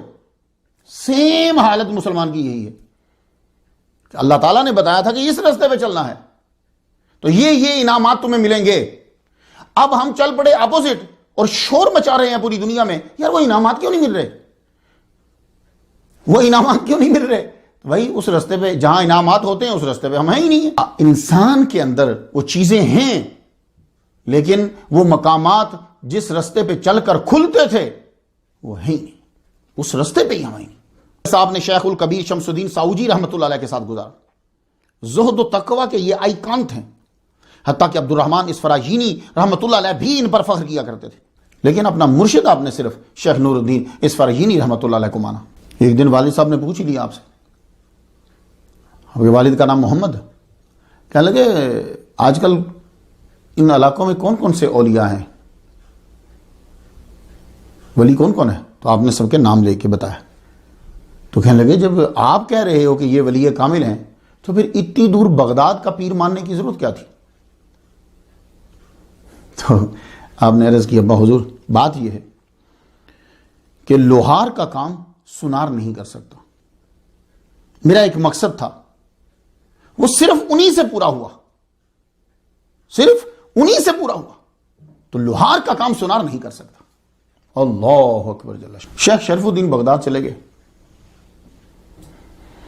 وہاں جا کر شیخ علاء الدولہ کی محبت اور تڑپ کا تذکرہ اپنے مرشد سے کیا، تو آپ نے دوسرا خط لکھا۔ ایک خط تو آپ نے اسی وقت لکھ دیا تھا جب یہ خانقاہ سقاقیہ میں تھے، اب شرف الدین جب بغداد پہنچے تو مرشد نے دوسرا خط لکھا اور ساتھ میں ایک خرقہ تبرک عطا فرمایا۔ اب مقام دیکھیے، یہ مکتوب خط اور خرقہ دونوں شیخ شرف الدین بغداد سے لے کر خود آئے، جس میں یہ خط ایک قسم کا یوں سمجھ لیجئے کہ آپ کا ایک سبجیکٹ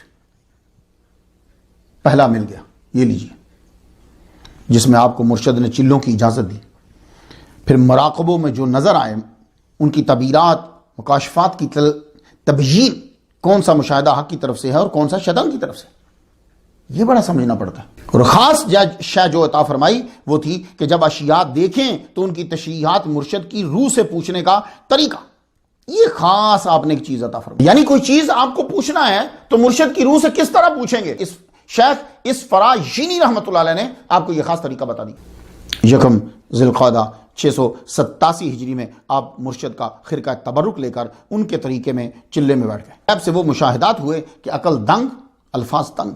شیخ علاء الدولہ فرماتے ہیں کہ 30 دن تک مرشد کا چہرہ میرے دل کی جانب ہر وقت رہا، اور اس چلہ میں مرشد سے آپ نے اللہ کے اسماء و صفات کی خصوصیات اور معارف سیکھے، طریقہ بتایا تھا نا کہ میری روح سے فیض کس طرح لینا ہے، تو آپ نے اس چلے کے اندر مرشد سے، مرشد بغداد میں ہیں، یہ یہاں سمنان میں ہیں، تو اللہ تعالیٰ کے اسماء اور صفات، اس کی خصوصیات اور معارف سیکھے۔ چلہ پورا ہوا تو مرشد کو دیکھنے کی تڑپ انتہا کو پہنچ گئی، آپ سمنان سے مرشد کی زیارت کے لیے بغداد کی طرف روانہ ہوئے۔ ہمدان پہنچے کہ حاکم ارغون کو پتہ چل گیا کہ یہ تو بغداد جا رہے ہیں، اس نے فوج بھیج دی، فوج دے کے زبردستی جو ہے وہ رکوا دیا، آپ کو جانے نہیں دیا، دربار واپس بلا دیا۔ اب آپ کے علم کی شہرت ہو چکی تھی، آپ ہر موضوع پہ گفتگو فرماتے تھے، خاص طور پر توحید اور اسلام کی خصوصیات کے اوپر جب آپ گفتگو فرماتے تو اس دور میں بت پرستوں کا دربار میں بھی اثر و رسوخ تھا. خود ارغون جو ہے وہ بت پرست تھا, بڑھسٹ تھا وہ. تو اب ایسے دلائل دیتے کہ اگلے چپ ہو جاتے, خاموش ہو جاتے. قرآن ہو, حدیث ہو, ادب ہو, خواہ فلسفہ, اس بات کا آپ کا ہر رسالہ منہ بولتا ثبوت ہے کہ ہر موضوع کے اوپر آپ گفتگو کر سکتے تھے. تو اس نے اب کیا کیا کہ بہانہ لگایا, یہاں آپ کی ضرورت جو ہے وہ زیادہ ہے, آپ اسلام کی تبلیغ کیجئے. ان دنوں دربار میں بڈھسٹ آئے ہوئے تھے, خوب مناظرہ ہوا, آپ نے توحید پہ دلائل دیے اور اسلام کی خوبیاں بیان کی. آپ کے سامنے تمام خاموش. حاکم کو یہ ڈر تھا کہ کہیں یہ چلے نہ جائیں, تو اس نے کہا کہ آپ روزانہ جو ہے دوپہر کو ہمارے دربار میں آئیں اور اسلام کی خوبیاں بیان کریں. آپ رک گئے. 80 روز تک آپ دربار میں اسلام کی خوبیوں کو بیان کرتے رہے. اچھی سوچ رکھنی چاہیے. ارغون کے بارے میں کہا تو یہ جاتا ہے کہ وہ مسلمان نہیں تھا, لیکن میں نے ایک سکے کی پکچر دیکھی ہے, اس کے فرنٹ پہ ایک سائڈ پہ لا الہ الا اللہ محمد الرسول اللہ صلی اللہ علیہ وسلم لکھا ہوا ہے, دوسری طرف ارغون لکھا ہوا ہے. میں اس بات پہ میں حیران ہوں. بہرحال آپ نے 80 روز وہاں رہ کر اسلام کی تبلیغ کی. ایک روز بنا بتائے آپ سمنا نہ گئے, وہاں سے دربار چھوڑ کر سمنا نہ گئے. تو 688 ہجری میں آپ خاموشی سے چھپتے ہوئے بغداد روانہ ہو گئے. ماہ رمضان المبارک میں آپ وہاں پہنچے, آغاز ہی ہوا تھا. تو مرشد نے مسجد خلیفہ میں آپ پہنچے, مرشد کو دیکھتے ہی آپ رونے لگ گئے. مرشد کے گلے لگ کے بہت روئے. یہ تڑپ لفظوں میں نہیں بتائی جا سکتی. جس نے اتنے سال گزارے ہوں مرشد کے چہرے کو دیکھنے کے لیے, وہ جب ملاقات ہوتی ہے پھر وہ کیفیت, یہ بابا فرید بتا سکتے ہیں. ہاں, خواجہ قطب الدین بختیار کاکی رحمۃ اللہ علیہ نے, میں نے بابا فرید کے لیکچر میں تذکرہ کیا ہے, انہوں نے جب کہا تھا کہ پڑھ کے تم میرے پاس آ جانا, تو جب آپ سارا علم پڑھ کر وہاں پہنچے تھے تو مرشد نے جب یوں دیکھ کر پاس بلایا تھا, تو یہ کیفیت بابا فرید ہی بتا سکتے ہیں کہ شیخ نور الدین اسفراجینی رحمۃ اللہ سے ملتے ہوئے کیا کیفیت تھی ان کی. گلے لگ کے خوب روئے, بہت روئے.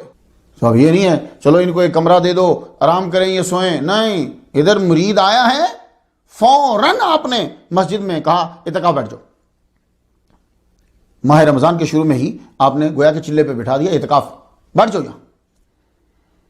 رمضان المبارک کے آخری 3 دن خود چلہ گاہ آئے, جہاں وہ بیٹھے ہوئے تھے وہاں آئے, خصوصی توجہ فرمائی, اور جب چاند نظر آ گیا خود اعتکاف سے اٹھایا انہیں. عید کے بعد فرمایا آپ حج کے لیے اب روانہ ہو جاؤ. شیخ علاء الدولہ سمنانی رحمۃ اللہ حج کے لیے حجاز پہنچے, حج مکمل کیا, پھر بغداد واپس آئے, مرشد کے پاس تشریف لائے. اب کی بار شیخ سیری ساقطی رحمۃ اللہ علیہ, 8 نمبر سٹوری پہ میں ان کا ذکر کر آیا ہوں, ان کی سنت ادا کرتے ہوئے 2 ہفتے کے واسطے خانقاہ شنیزیہ میں اعتکاف بیٹھے. وہ یہ قبرستان بھی بڑا متبرک ہے, تو جگہ پھر کیا کہنے, نہ جانے کتنے بڑے بڑے اسکالرز اولیاء کرام وہاں آرام کر رہے ہیں. 1 ماہ مرشد کی صحبت میں گزارا تو آپ نے خرقائے صحبت عطا فرما دیا. تقریباً 2 سال آپ نے اپنے مرشد کے ساتھ گزارے ہیں. 2 سال بعد آپ کو بیعت کی اجازت دے دی اور فرمایا جاؤ سمنان میں جا کر علم کو پھیلاؤ, تصوف کو پھیلاؤ اور بتلاؤ کہ کیا ہوتا ہے. مرشد سے ملنے کے بعد تو زندگی ہی بدل گئی, تبدیل ہو گئی. آپ نے جس کا جو حق دینا تھا وہ پہلے ہی دے دیا, کچھ سے معاف کروا لیا, منقولہ اور غیر منقولہ میں جس کا جو حصہ نکلتا تھا دے دیا, سب سے اجازت لے کر خانقاہ سکاکیہ میں ڈیرے جما لیے. اب تو رنگ ہی جدا تھا, خود بھی مجاہدے کرتے اور تشنگان کی بھی پیاس بجھاتے. خانقاہ کے اندر آپ نے 140 بار اعتکاف بیٹھے ہیں آپ, یعنی آپ کہہ سکتے ہو کہ چلے 40, اور خانقاہ کے باہر 130 بار. اس بیچ مرشد سے خط و کتابت بھی تھی. ان خطوط کا مجموعہ بھی تہران سے چھپ چکا ہے جو آپ نے خطوط لکھے. یہ آپ کو جو مجدد الفسانی سر ہندی رحمۃ اللہ علیہ کے مکتوبات بڑے مشہور نظر آتے ہیں، یہ مکتوبات کا سلسلہ خراسان، یہ مکتوبات کا سلسلہ سمنان، یہ بڑا پرانا ہے مکتوبات کا سلسلہ. اسی کو اپلائی کیا مجدد الفسانی نے یہاں، کیونکہ آپ کے مرشد تو خواجہ باقی بلا تھے نا. تو اس دور کے اندر یہ سمرقند، یہ بخارا، یہ سارے علاقے تقریباً ایک ہی ہوتے تھے اور یہیں تصوف ہوتا تھا. بہاؤالدین نقشبند رحمۃ اللہ علیہ کا بڑا تعلق ہے شیخ علاؤ الدین سمنانی رحمۃ اللہ علیہ سے، یہ یاد رکھیے گا. آپ کو مرشد کی طرف سے سارے خرق مل گئے. خرق خرقہ کی جمع ہے. یہ تصوف میں بلندی کی دلیل ہے یہ خرق کا ملنا. خرق کتنے ہوتے ہیں؟ تو خرق کتنے ہوتے ہیں؟ خرق کے 3 مراتب ہیں. ویسے تو لوگوں نے بڑے گنوائے ہیں، لیکن میں اس کے 3 مراتب بناتا ہوں خرق کے. باقی سب جو ہیں وہ ان کے اندر کسی نہ کسی طرح آ جاتے ہیں. پہلا خرقہ تبرک، یہ اعزازی خرقہ ہوتا ہے. اس کی مثال ایسے ہے جیسے کوئی یونیورسٹی کسی باہر کے آدمی کو اعزازی ڈگری عطا کر دے.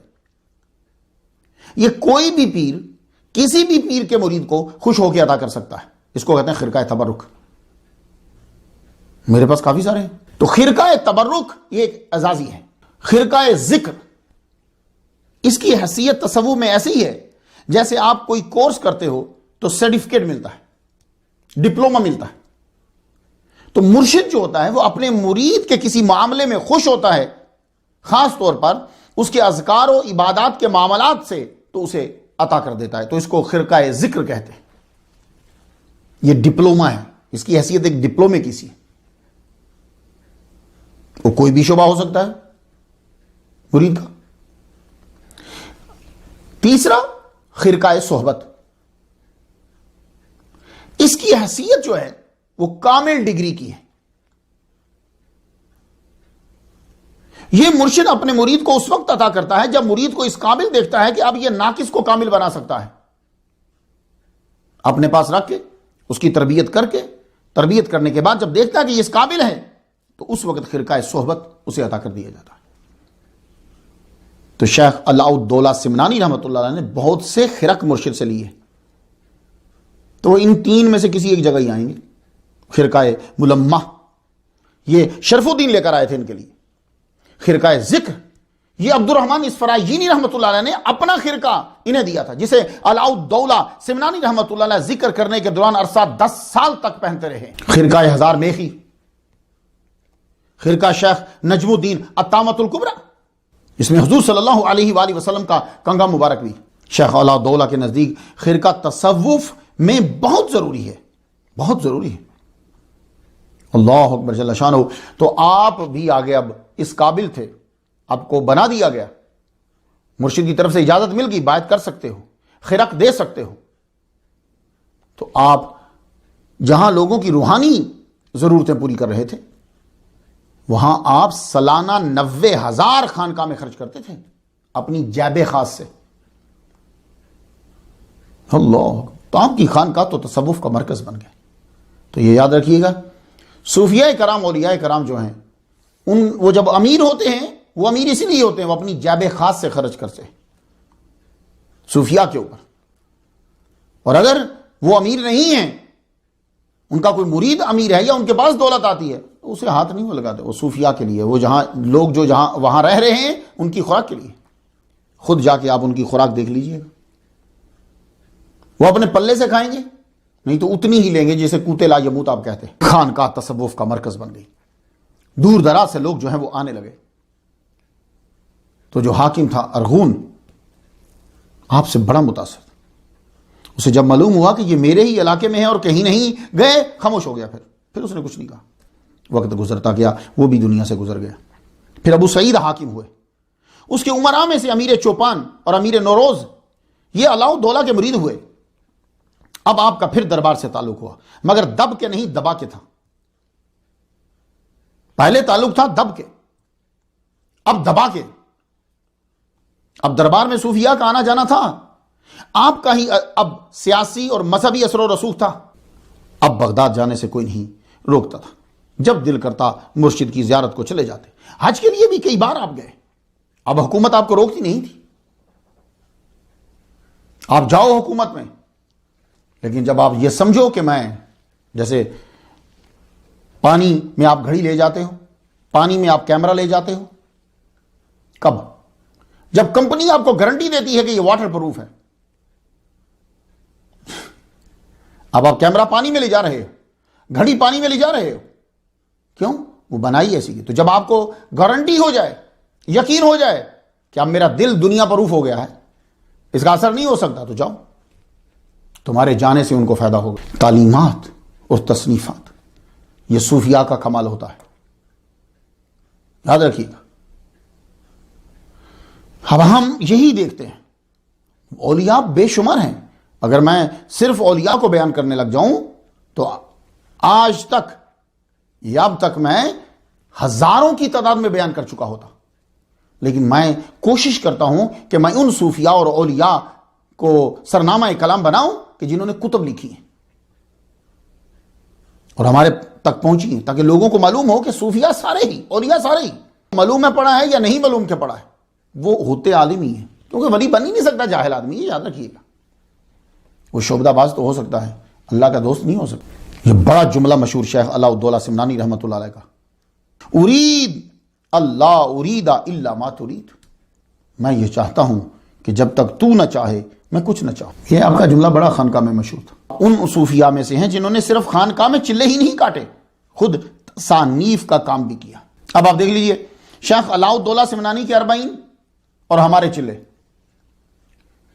ہمارا دھیان چلے کی طرف جب جائے گا، ذہن میں آئے گا یار جن پکڑنا ہے، فلاں وظیفہ ہے، وہ وظیفہ اگر میں اتنے عرصے کروں گا تو یہ ہو جائے گا۔ یہ ہماری سوچ ہوتی۔ کیا کبھی یہ سوچ ہوئی ہے کہ میں چلہ کروں تو میں یہ کتاب لکھوں گا، یا میں چلہ کروں میں یہ کتاب پڑھوں گا، یا میں چلہ کروں تو میں حدیث کی کتاب سے اتنی حدیثیں یاد کروں گا؟ ہاں، یہ صوفیاء کرتے۔ اس کا مطلب یہ نہیں ہے وہ نماز نہیں پڑھتے، وہ ذکر نہیں، وہ ساری چیز۔ اکثر لوگوں نے مجھ سے سوال کیا، میں جب میں نے سیرت بیان کی ہے، جی وہ پھر نماز کس طرح پڑھتے تھے؟ وہ چلہ کاٹ رہے ہیں جنگل میں تو وہ یہ کر رہے ہیں، وہ یہ، حالانکہ یہ جو اعتراض کر رہا ہے نا، یہ بات تو سچ ہی کر رہا ہے پر صحیح نہیں کر رہا۔ جی وہ کوئی ایک آدھ ہوگا جو صحیح کر رہا ہوگا، ورنہ اس کا مقصد صرف یہ ہے کہ یہ صرف کیچڑ اچھالنا چاہتا ہے، اگلے کا ایمان کمزور کرنا چاہتا ہے، حالانکہ خود اس کا جو اخلاقیات کا لیول ہے وہ انتہائی گھٹیا ہوتا ہے۔ وہ گھٹیا نہ ہوتا تو یہ کبھی ان بڑھیا پر اعتراض نہ کرتا، لیکن پھر بھی کیا کریں کہ جواب تو دینا پڑتا ہے۔ اس کا یہ سیم اعتراض جو ہے میاں میر رحمۃ اللہ علیہ پہ ہوا تھا۔ اور یہ جنگلوں میں جا کے چلے کاٹتے ہیں تو پھر نمازیں کیسے ہوتی ہیں؟ بڑی بات ہے۔ تو پہلی بات تو یاد رکھیے کہ تصوف کے اوپر اور صوفیاء کے اوپر جتنے بھی لوگوں کے اعتراضات ہیں، ان کے اندر 2 خرابیاں تھیں۔ ایک، وہ خود پسند نہیں کرتے تھے اسے، وہ کرنا ہی اعتراض چاہتے ہیں۔ دوسرا، انہوں نے دیکھا ہی دھوکے بازوں کو، انہیں دیکھ کر اعتراض کیا۔ یہ 2 خرابیاں تھیں۔ جب چلے کی منزل پہ صوفی پہنچتا ہے نا، ولی کامل پہنچتا ہے، تو پھر رجال الغیب اس کی ہیلپ کرتے ہیں۔ تو وہ چلہ گاہ میں وہ تنہا نہیں ہوتا، وہ وہاں نماز با جماعت پڑھتا ہے، وہ رجال الغیب حاضر ہو جاتے ہیں، اور پھر یا وہ کتب کے پیچھے نماز پڑھتا ہے یا اولیاء کرام اس کے پیچھے نماز پڑھتے ہیں۔ اس کی نماز کوئی مس نہیں ہوتی ہے، یاد رکھیے۔ اگر ابتدائی منازل میں کر رہا ہے تو پھر اس کو حکم ہوتا ہے کہ تو مسجد کے پاس کر، تاکہ وہاں سے نکل کے تو نماز ادا کر سکے۔ تو آپ نے سینکڑوں کے قریب مختلف موضوعات پہ آپ نے کتب لکھی۔ کچھ مورخ تو یہاں تک کہتے ہیں کہ تعداد 500 ہے، کچھ کہتے ہیں کہ 300 ہے۔ جیسے مستان شاہ قابلی نے لکھا ہے کہ آپ کی کتب کی تعداد 3000 ہے، اللہ بہتر جانتا ہے۔ پھر بھی 100 کے قریب دستیاب ہے، ان میں سے جو چھپی ہیں وہ 100 سے بھی کم ہے۔ شیخ علاء الدولہ سمنانی رحمہ اللہ کی مکتوبات آپ ان کے پڑھیں گے تو حیران ہو جائیں گے کہ کیا برمحل آیات اور روایات کا استعمال کرتے چلے جاتے ہیں۔ کتاب و سنت کتابیں. صوفیاء کرام جو ہوتے ہیں یہ یاد رکھیے گا وہ کبھی کتاب اور سنت کے الٹ نہیں ہوتے, اور اگر وہ الٹ ہیں یقین جانیے آپ کو کوئی نقصان نہیں ہوگا. اس بندے کو چھوڑ کے بھاگ جاؤ اگر وہ کتاب و سنت کے خلاف ہے. اس کا تعلق تصوف سے ولایت سے کوئی تعلق نہیں ہے اس کا, چھوڑ کے بھاگ جاؤ. وہ خود بھی تباہ ہوگا, تمہیں بھی برباد کرے گا. اب شیخ علاء الدولہ سمنانی رحمہ اللہ آپ کی خانقاہ میں یہ تعلیم دی جاتی تھی کہ تمہارا ظاہر تمہارا باطن قرآن اور حدیث کے مطابق ہونا چاہیے. مگر جو لوگ مراقبہ اور اربعین میں جاتے ہیں ان پر جو واردات ہوں, الہامات ہوں, مشاہدات ہوں, وہ بھی اگر قرآن اور حدیث کے مطابق ہیں تو انہیں قبول کر لو, ورنہ رد کر دو. چھوڑ کے خلاف ہیں تو انہیں مکروہ جانو, استدراج سمجھو, چھوڑ دو. تم سے کوئی اور یہ سوچو کہ تم سے کوئی شرعی ادب چھوٹ گیا ہے, اللہ اکبر جل شانہ. لو یہاں مشہور کرنے لگ جاتے ہیں. شیخ علاء الدولہ سمنانی رحمۃ اللہ علیہ فرما رہے ہیں کہ اگر کتاب و سنت کے خلاف کوئی مشاہدہ ہوا ہے تیرا تو سمجھ جا کہ تجھ سے کوئی شرعن بے ادبی ہو گئی ہے تجھ سے. یہ ہے تصوف جناب. اس لیے شیطان تم پر ظاہر ہو گیا ہے. فوراً غسل کرو, توبہ کرو, اللہ سے دعا کرو, اے اللہ مجھے سنت کا پیروکار بنا مرتے دم تک. یہ ابتدائی چیزیں ہیں. اب آپ کتاب و سنت کے تابع تھے, اس کے اوپر میں آپ کو ایک دلیل دینا چاہتا ہوں. واقعہ بتاتا ہوں میں آپ کو. آپ سنت کا اتنا خیال رکھتے تھے کہ ایک خط جو آپ نے اپنے مرید عبداللہ کو لکھا کہ اس میں بیان کرتے ہیں کہ ہمارے ایک مرید تھے شیخ محمد دستانی رحمۃ اللہ علیہ, ان پر اس میں سمد کا ظہور ہو گیا. جب آپ اللہ تعالیٰ کے کسی نام کا ورد کرتے ہیں نا تو اس کے موکل ہوتے ہیں, پھر اس کے اثرات ہوتے ہیں, ان کے کلرز ہوتے ہیں. ہاں یار اس کی لائٹس ہوتی ہیں. ایک بڑی دلچسپ دنیا ہے یہ. تو وہ سمد کا جب ظہور ہو گیا, سمد بے نیاز, انہوں نے کھانا چھوڑ دیا. اس حالت میں کئی مہینے گزر گئے. وہ پھر اس کو انرجی کہاں سے ملتی ہے؟ آکسیجن اور سورج کی شعاؤں سے. وہ کو سبب بن جاتا ہے باڈی کا. ابھی مجھے اس کا نہیں پتا. مدار بدی الدین شاہ مدار, ان کو بڑی پریکٹس تھی اس کے اندر.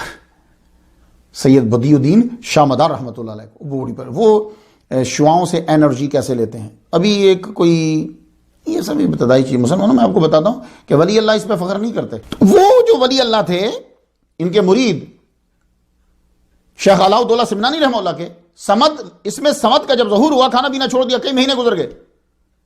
تو اپنے مرید کو بتاتے ہیں کہ مدینہ منورہ میں وہ ہمارے ساتھ تھے, موسم حج میں کچھ کھا ہی نہیں رہے تھے. تو میں نے کہا اگر تم نے کھانے پینے کی سنت ادا نہ کی تو ہم تم کو اپنی جماعت سے نکال دیں گے. تم نے اگر کھایا نہ, کھانا حضور صلی اللہ علیہ وآلہ وسلم کی سنت ہے, تو ہم نے زبردستی کھلایا اور کہا کھاؤ, کہ صوم وصال سے حضور نے امت کو روکا ہے. صوم وصال سے حضور نے امت کو روکا ہے. تو شیخ علی دوستی رحمۃ اللہ علیہ نے ان کے منہ میں 3 لقمے ڈالے, انہوں نے کھا لیے. اور جب حرم کعبہ میں پہنچے تو کھاتے وقت اپنے ہاتھ سے کھا کر ہماری موافقت کی. کرنے کے لیے آتے ہیں تو پہلے سرکار کے روزے پہ جاتے ہیں, پھر حج کرتے ہیں. کچھ لوگ جو ہیں وہ پہلے حج کرتے ہیں پھر سرکار کے روزے پہ جاتے ہیں, اور ہر ایک کی نیت بڑی ٹاپ کی ہے. ہم لوگ پہلے حج کر لیتے ہیں, پہلے عمرہ کر لیتے ہیں. کیوں؟ ہم تو گناہوں میں ڈوبے پڑے. لوگ تو کہتے ہیں نا سر تک, سر سے بھی کئی فٹ اونچے گناہوں میں ڈوبے پڑے. تو ہم پھر پہلے اللہ کی بارگاہ میں حاضر ہو جاتے ہیں, مالک معاف کر دے, گناہ معاف کر دے. تو پھر کچھ امید لگ جاتی ہے کہ تو پھر یہ سرکار کی بارگاہ میں حاضر ہونا ہے, تیرے محبوب ہیں, تو کچھ اس قابل تو بنا دے کہ وہاں حاضر ہو جائیں. تو ہماری نیت گناہ گاروں کی یہ ہوتی. وہ ولی اللہ ہیں, ان کا ایک اپنا مقام ہوتا ہے. وہ پہلے سرکار کی بارگاہ میں پہنچتے ہیں پھر بڑی بارگاہ میں پہنچتے ہیں. نیت ہر ایک کی, انما الاعمال بالنیات.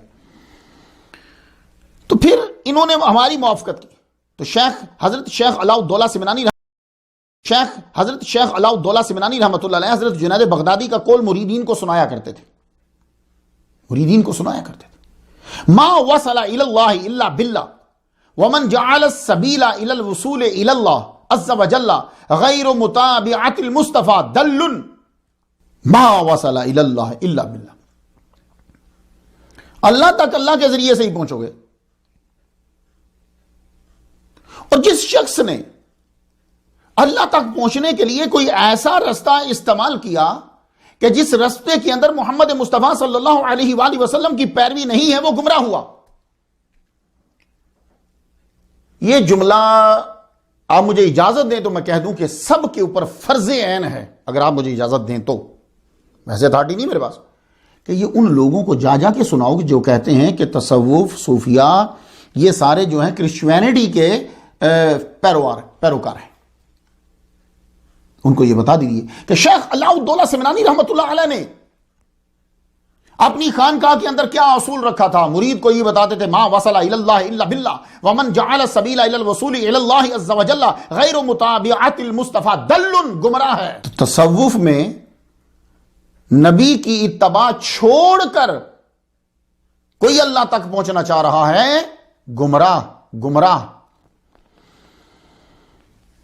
تو آپ پہلے نبی کی اتباع کیجیے. شیخ علاء الدولہ سمنانی رحمۃ اللہ علیہ. اب جب آپ تصوف میں آتے ہیں تو پھر اسم اعظم پہ گفتگو ہوتی ہے. ایک بڑا ٹاپک ہے، ہر ایک نے اپنے انداز سے اس پہ گفتگو کی. یہ اسم اعظم کیا ہے، اس کے متعلق آپ کو مختلف نظریات ملیں گے. ایک نظریہ یہ ہے کہ لا یجوز تفضیل بعض الاسماء علی بعض، یہ ایک نظریہ ہے.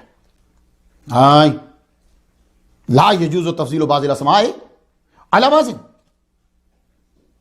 یہ ایک بہت بڑا گروپ ہے علماء کا. یہ ان کے نزدیک اعظم سے مراد عظیم ہے. جس حدیث میں اعظم کہا گیا ہے اس سے مراد یہ نہیں ہے کہ باقی چھوٹے ہیں، اس سے مراد یہ ہے حدیث میں کہ یہ نام عظیم ہے. اللہ کا ہر نام عظیم ہے. میں برکت کے لیے احادیث پڑھ دوں تاکہ گفتگو اتھینٹک ہو جائے.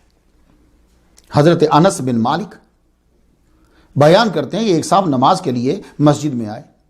ہم حضور صلی اللہ علیہ وآلہ وسلم کے ساتھ بیٹھے ہوئے تھے. نماز کے بعد انہوں نے یوں دعا مانگی، اللہم انی اسألک بان لک الحمد لا الہ الا انت المنان بدیع السماوات والارض یا ذا الجلال والاکرام یا حی یا قیوم. تو حضور نے کیا کہا؟ فقال النبی لقد دعا اللہ باسمہ العظیم الذی اذا دعی بہ اجاب واذا سئل بہ اعطی. جو اس نے نام لے دیے ہیں نا، اب یہ جو مانگے گا ملے گا، اور جو دعا مانگے گا جواب آئے گا دعا کا. تو کیا کہا انہیں؟ بے اسمہ العظیم. اب اس کے اندر کیا کیا ہے؟ ذل جلال اس کے اندر سب سے پہلے تو اللہ آ گیا، لفظ اللہ، حنان، منان، بدیع السماوات، ذل جلال والاکرام، حی، قیوم. تو بے اسمہ العظیم کہہ دیا ہے. تھوڑے سے فرق کے ساتھ یہ حدیث آپ کو ترمذی میں، ابو داؤد میں، نسائی میں، مشکات المصابیح میں، الادب المفرد میں بھی مل جائے گی. وہ اسم اعظم پہ دوسری حدیث سنو آپ. ابو داؤد شریف میں ہے، ترمذی میں ہے اور ابن ماجہ میں ہے. 6 صدی ہجری میں لکھی ہے. امام مبارک بن محمد بن اسیر الجزری رحمۃ اللہ علیہ کی کلیکشن ہے یہ. اس کتاب کا نام معلوم ہے کیا ہے؟ جامع الاصول فی احادیث الرسول.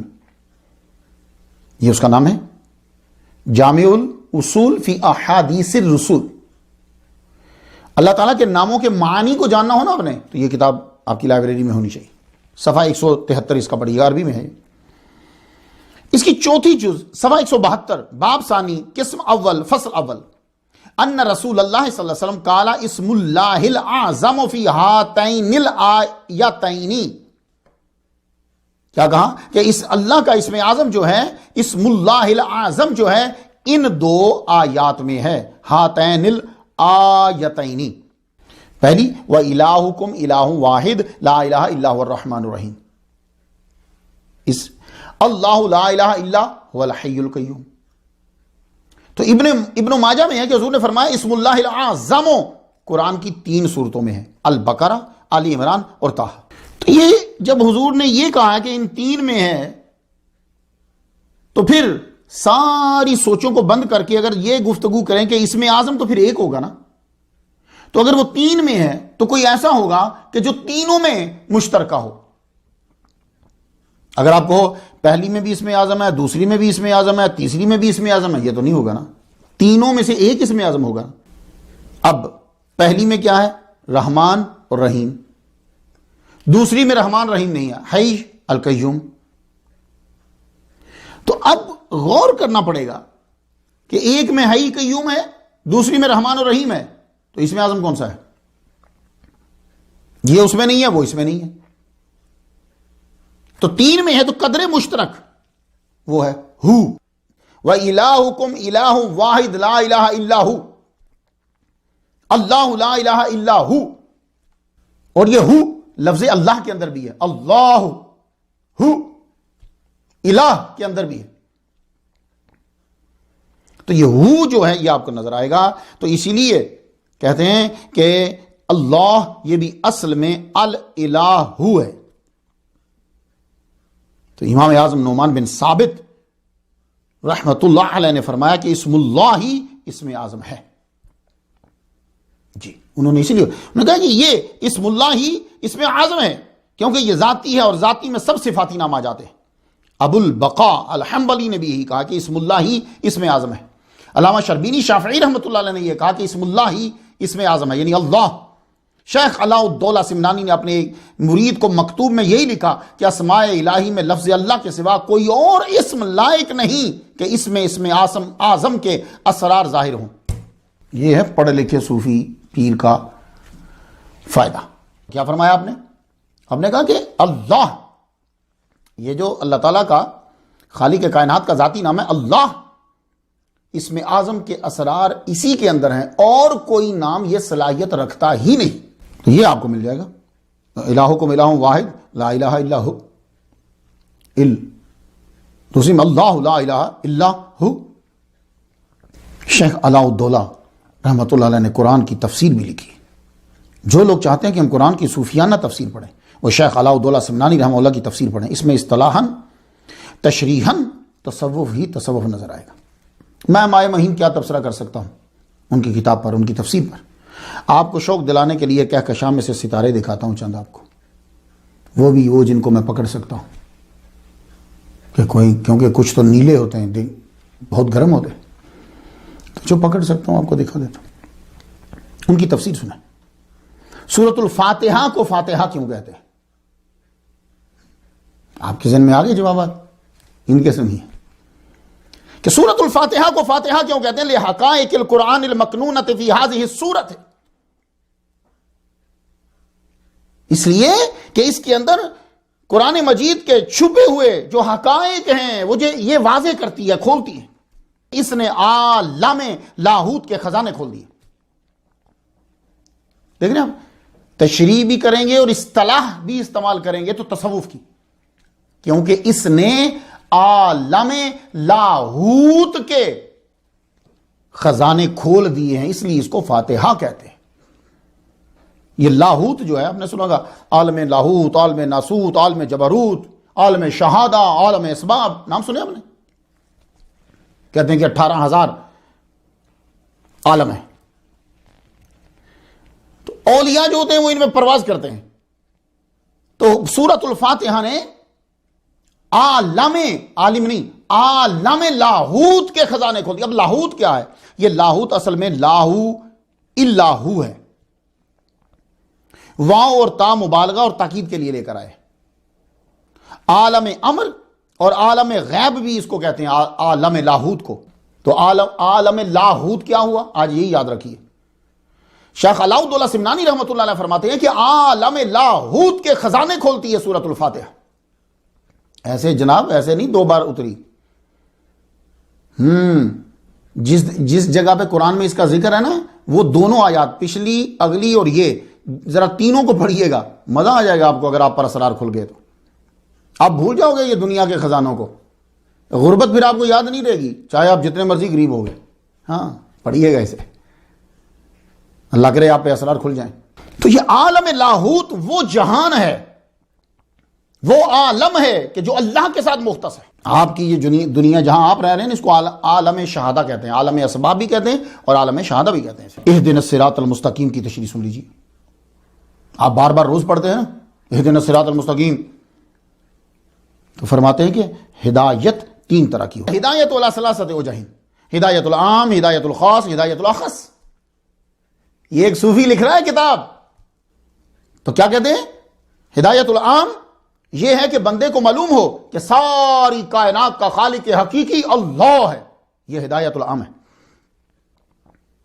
اور ہدایت الخاص یہ ہے کہ اللہ مومنین کے لیے جنت کے راستے کو آسان کر دیتا ہے۔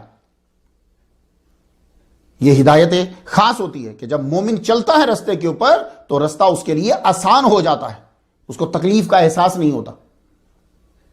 یہ نہیں کہ اسے تکلیف نہیں آتی، تکلیف لگتی نہیں۔ اور ہدایت الاخص واما ہدایت الاخص فهي ہدایت الحقیقت التي من اللہ الی اللہ باللہ۔ مزہ آیا نا؟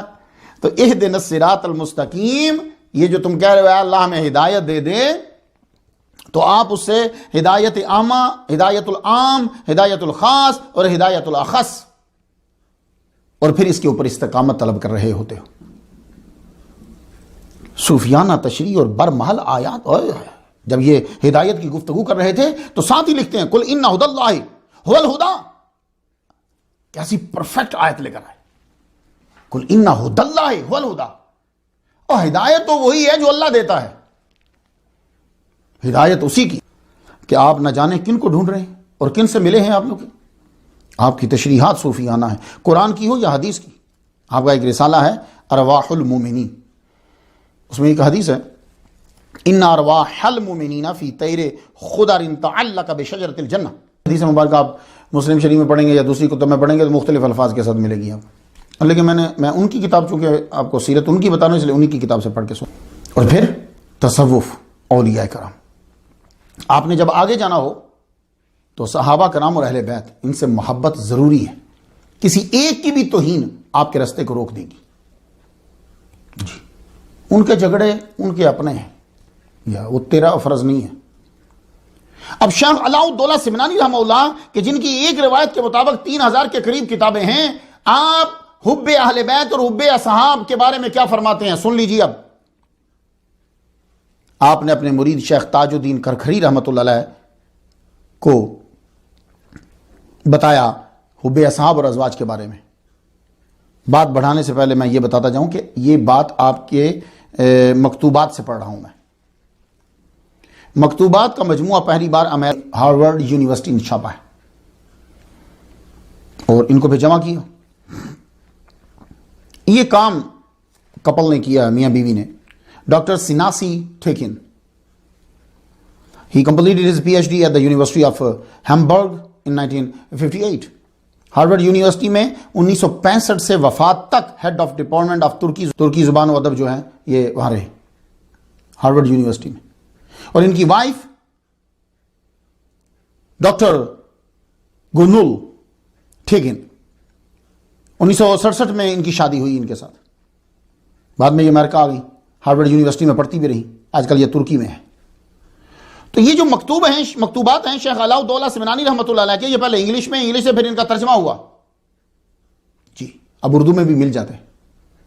تو ایک مکتوب سے میں آپ کو عقیدہ بتلانا چاہ رہا ہوں، حب اصحاب، اہل بیت کی محبت کو ضروری قرار دیتے ہوئے آگے آپ لکھتے ہیں وَلَوْ كَانَ الْخُرُوجُ حُبِّ أُمِّ الْمُؤْمِنِينَ زَوْجَةَ رَسُولِ اللَّهِ صلی اللہ علیہ وسلم وَحَبِيبَتِهِ وَأَصْحَابِهِ الْبَازِلِينَ أَنفُسَهُمْ وَأَمْوَالَهُمْ فِي صُحْبَتِهِ رضی اللہ عنہم وَرَضُوا عَنْهُ فَلْيَشْهَدْ أَنِّي خَارِجٌ۔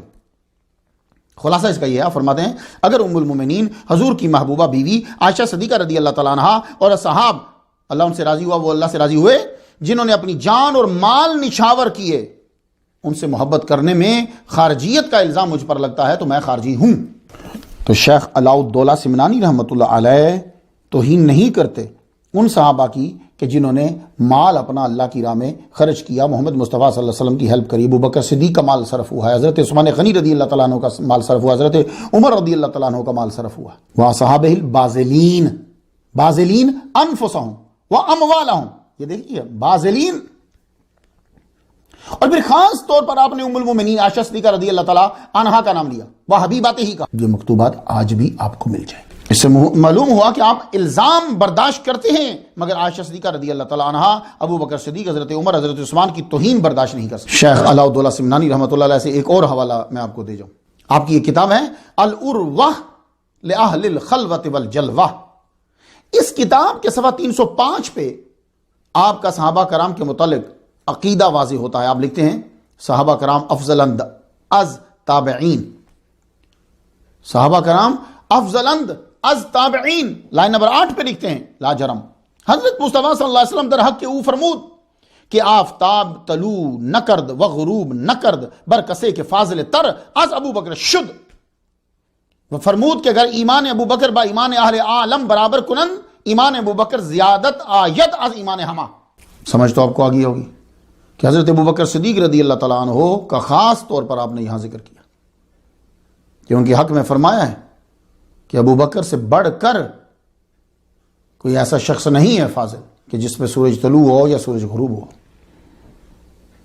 کہتے ہیں کہ ایمان ابی بکر جو ہے اہل عالم کہ ساروں کا ایمان ان کے برابر لایا جائے تو ان کا ایمان بڑھ جائے گا. شیخ علاء الدولہ سمنانی رحمۃ اللہ علیہ، اب ان کے مکتوبات پڑھ لیجئے. تو شیخ علاء الدولہ سمنانی کی ضرورت ہر اس سالک کو ہے جو مشاہدات کی تشریح چاہتا ہے، جو واردات کی تعبیر چاہتا ہے. وہ بیچارہ جب بیٹھے گا یار یہ کیا ہے، کیا کرنا چاہیے، تو پہلے اسے یہ جان لینی چاہیے ساری چیزیں. ان کی کتب پڑھے. آپ نے ایک رسالہ لکھا ہے بنام رسالہ فی الفتوت. اب یہ بھی ایک اصطلاح ہے تصوف کی، فتوت. اس کے بغیر کوئی بندہ صوفی بن نہیں سکتا. اب دیکھ رہے ہیں تصوف کتنا مشکل ہے. اور نہ کسی نے پڑھایا نہ کسی نے پڑھا، جو کسی نے سنایا آپ نے وہ سن لیا، آگے چل پڑے. جناب جی مولوی بننا آسان ہے، شیخ الحدیث بننا آسان ہے، صوفی بننا مشکل ہے. اور آپ نے جن کو دیکھا ہے وہ تو ایک عام عالم دین کے پاؤں کے برابر نہیں ہیں. تو شیخ الحدیث تو بڑا وراء الورا ہوتا ہے جناب. صوفی ان کا بھی پیر ہوتا ہے، وہ بڑے اعلیٰ مرتبے. وہ صوفی اگر صحیح صوفی ہے تو وہ شیخ القرآن بھی ہے، شیخ الحدیث بھی ہے، فقہ بھی جانتا ہے. اب یہ فتوت جو ہے، فتوت اور تصوف اس کا چولی دامن کا ساتھ ہے. اب آپ پوچھیں گے جی فتوت کسے کہتے ہیں؟ تو جناب فتوت اب آج کی بات نہیں ہے. یہ فتوت اسے معلوم ہوتی جس نے حضرت ابراہیم علیہ السلام کا قصہ پڑھا ہے. یہ فتوت کے نتیجے میں فتوت معلوم ہوتی جس نے حضرت یوسف علیہ السلام کا قصہ پڑھا ہے. فتوت معلوم ہوتی اگر مولا علی شیر خدا کو سنا ہوتا. لا فتح یہی فتوت ہے. تو فتوت اور تصوف کا چولی دامن کا. اب فتوت کیسے کہتے ہیں؟ یہ قوت ارادی ہوتی ہے، یہ صفات کا مجموعہ ہے کہ جس کی وجہ سے آپ طاقت رکھتے ہوئے بھی گناہ سے بچتے ہیں، گناہ سے خود کو دور رکھتے ہیں. اس کے اوپر رسالہ ہے. کتاب آدمی تب لکھتا ہے جب اس کا علم حاوی ہوتا ہے. تو شیخ علاء الدولہ سمنانی رحمۃ اللہ علیہ کیا فرماتے ہیں؟ انبیاء میں فتوت اولیاء سے زیادہ ہوتی ہے. یعنی سب سے زیادہ مخلوق میں اس دور میں جو نبی ہوگا اس کی فتوت زیادہ ہوگی. تو فتوت 8 خصائل کا مجموعہ ہے. آپ سب سن لیجیے، آپ لوگ، آپ کو بھی کہیں گفتگو کرنا پڑ جائے. فتوت 8 خصائل کا مجموعہ ہے. صوفیاء اسے بولیں گے، صوفی فتح اسے بولیں گے. لا فتح الا علی سن تو لیا آپ نے. تو صوفی فتح اسی کو کہیں گے، مرد مدان اسی کو کہیں گے. جوان بولے، جوان کا لفظ بولے، ایک تو عمر کا ہوتا ہے، جوان ہے بھائی، جوان اسی کو بولیں گے جس میں یہ 8 خوبیاں ہوں گی. آپ سب لوگ یاد کر لیجیے اسے. الوفاء والصدق والامن والسخاء والتواضع والنصیحت والہدایت والتوبۃ. 8 صفات جس کے اندر جمع ہیں وہ اب سٹارٹ لے تصوف میں داخل ہونے کا. اللہ اکبر جل شانہ. کوئی منہ اٹھا کے تصوف کے بارے میں گالیاں بک رہا ہے، بدتمیزی کر رہا ہے، اور کوئی تصوف کے اندر آ کر بیٹھ گیا ہے. بھئی کیا سمجھا ہے اسے؟ تو شیخ علاء الدولہ سمنانی رحمۃ اللہ علیہ کے نزدیک یہ 8 خصلتیں تم میں ہیں تو اب سٹارٹ لے. تیرے اندر وعدہ وفائی کی صفت ہونی چاہیے، سچائی کی ہونی چاہیے، امن پسند ہو، تو سخاوت کرنے والا ہو، عاجزی تیرے اندر ہو، دوسروں کی خیر خواہی چاہے، اور ہدایت تیرے اندر ہو، دوسروں کو بھی ہدایت دے، اور اللہ سے ہر وقت توبہ کرتا رہے. یہ صفات ہیں تو اب سٹارٹ لے. غالب علی کل غالب علی ابن ابی طالب. آپ سے پوچھا گیا مل فتوت، فتوت کیا ہے یا امیر المومنین؟ تو آپ نے فرمایا، آپ سنیے گا، مولا علی تو پھر کیا بات ہے، وہ تو سمندر کو کوزے میں بند کر دیتے ہیں۔ فرماتے ہیں العفو عند القدرت والتواضع عند الدولہ والسخاء عند القلہ والعطیۃ بغیر منہ۔ قدرت ہو معاف کر دینا، اقتدار ہو عاجزی کرنا، مال کم ہو سخاوت کرنا، اور بغیر احسان کے عطا کر۔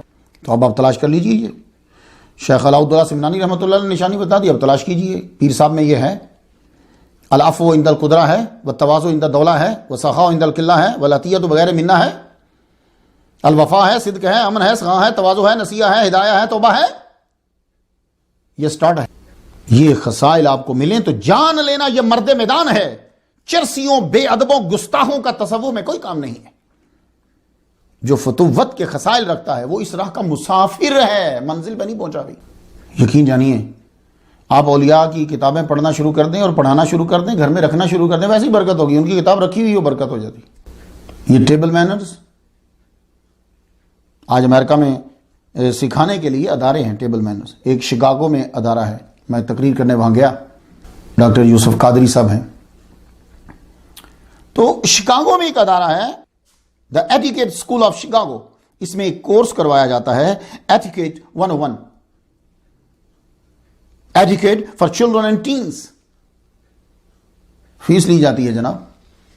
تو اس میں بتایا جاتا ہے اسپون کہاں رکھنا ہے، پانی کہاں رکھنا ہے، پلیٹ کہاں رکھنی ہے، کھانا پھر کیسے نکالنا ہے۔ ہمارے صوفیاء کرام نے سینکڑوں سال پہلے کتب لکھ دی، ہم پڑھتے نہیں ہیں تو الگ بات ہے۔ شیخ علاؤالدولہ سمنانی رحمۃ اللہ علیہ نے پورا رسالہ لکھا ہے اس کے اوپر۔ یہ ٹیبل مینرز ایٹیکیٹ 101 امریکہ کے ادارے میں جو سیکھنے کے لیے آپ آ رہے ہیں یا بچے کو بھیج رہے ہیں، یہ شیخ علاؤالدولہ سمنانی رحمۃ اللہ علیہ نے لکھ دیے۔ کتاب کا نام کیا ہے؟ رسالہ ہے، آداب السفارہ کے نام سے رسالہ ہے۔ آپ نے اس رسالے کو شروع کیا حلال لقمے سے، کہ مینر کو تو دفع کرو، پہلے یہ تو دیکھو کہ جو کھانے لگے وہ حلال ہے کہ نہیں۔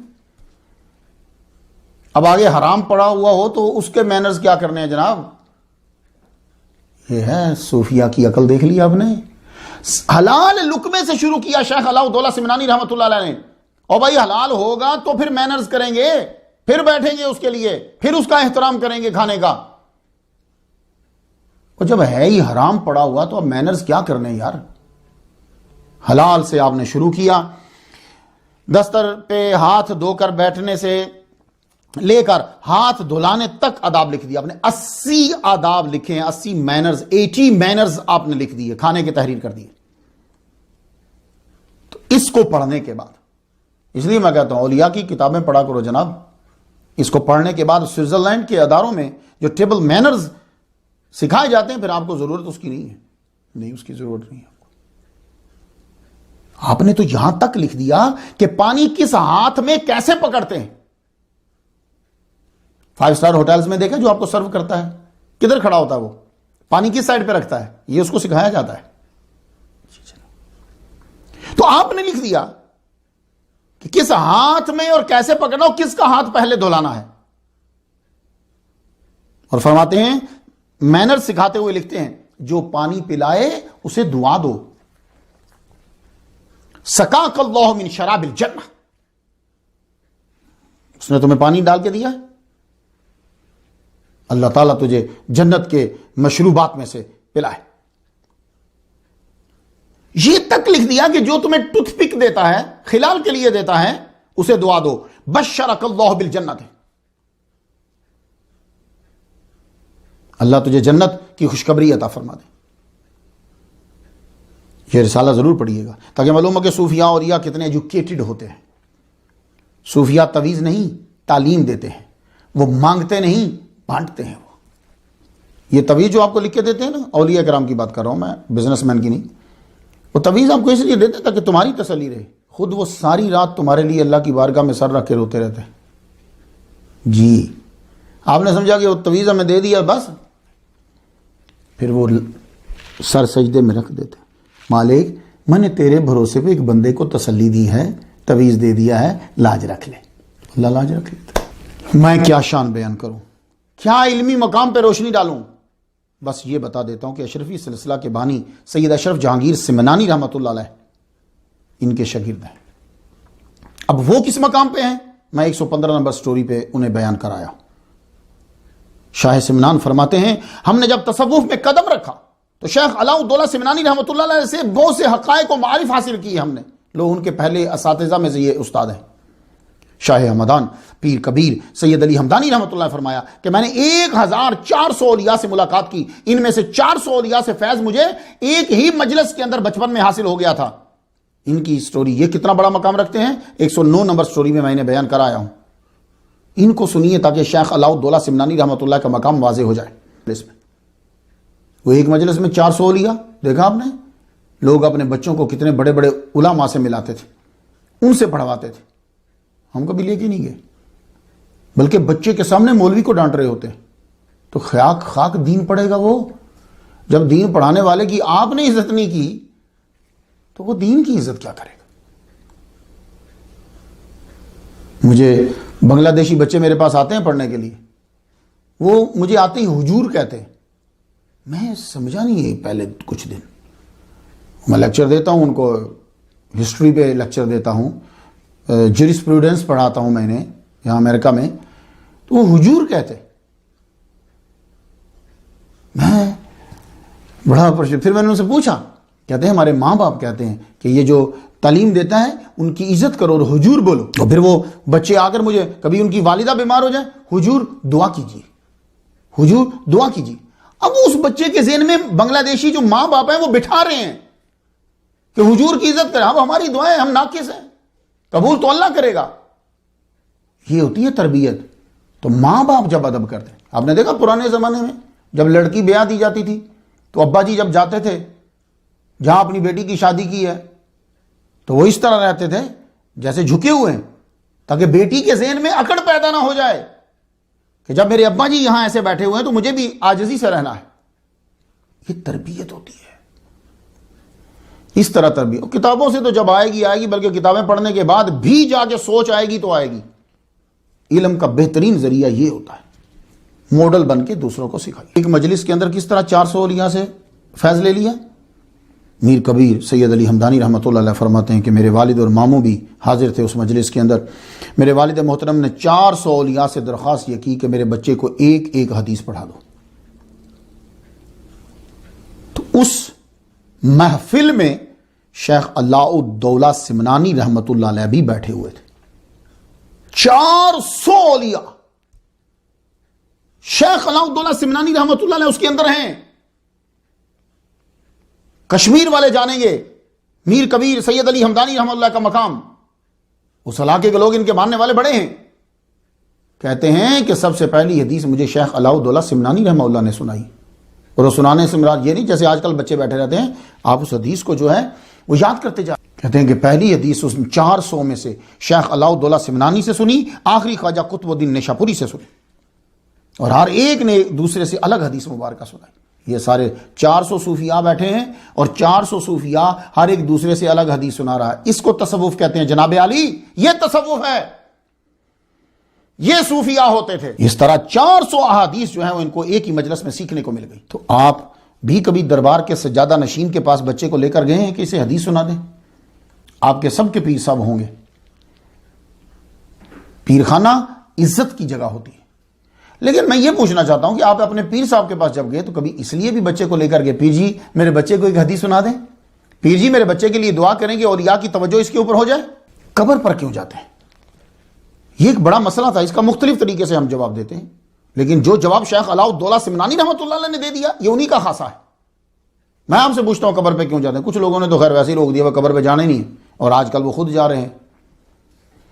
تو تبدیلی جو ہے وہ آپ کو پتہ آتی رہتی ہے, تبدیلی آتی رہتی ہے. اب تبدیلی یہ آ گئی ہے کہ قبر پہ جایا کرو. تو قبر پہ کیوں جاتے ہیں؟ بہت عمدہ جواب شیخ علاء الدولہ سمنانی رحمۃ اللہ علیہ نے دیا. کہتے قبر پہ جانے کا فائدہ یہ ہوتا ہے کہ تم قبر کا مشاہدہ کرتے ہو. ایک فائدہ تو یہ ہو کہ تم نے قبر کو دیکھا, آخری منزل نظر آ گئی, کچھ تو اثر ہوگا. اور دوسرا, جتنا تمہارا صاحب قبر سے پیار ہوگا اتنا اس کا قرب ہوگا. جتنا تمہارا, یہ تمہارے پیار پہ ڈیپینڈ کرتا ہے. اتنا ان کی توجہ، ان کا قرب ہوگا. کیونکہ روح جو ہوتی ہے اس کو کوئی رکاوٹ نہیں ہے، جدھر چاہے جہاں چاہے وہ جا سکتی ہے. تو کہتے ہیں تو پھر قبر پہ جانے کی کیا ضرورت ہے اگر روح ہر جگہ جا سکتی ہے نا سوال. کہ جب داتا صاحب گنج بخش علی حجویری رحمۃ اللہ کی روح ہر جگہ جا سکتی ہے، غوث پاک کی روح ہر جگہ جا سکتی ہے، تو پھر بغداد جانے کی کیا ضرورت ہے، لاہور جانے کی کیا ضرورت ہے.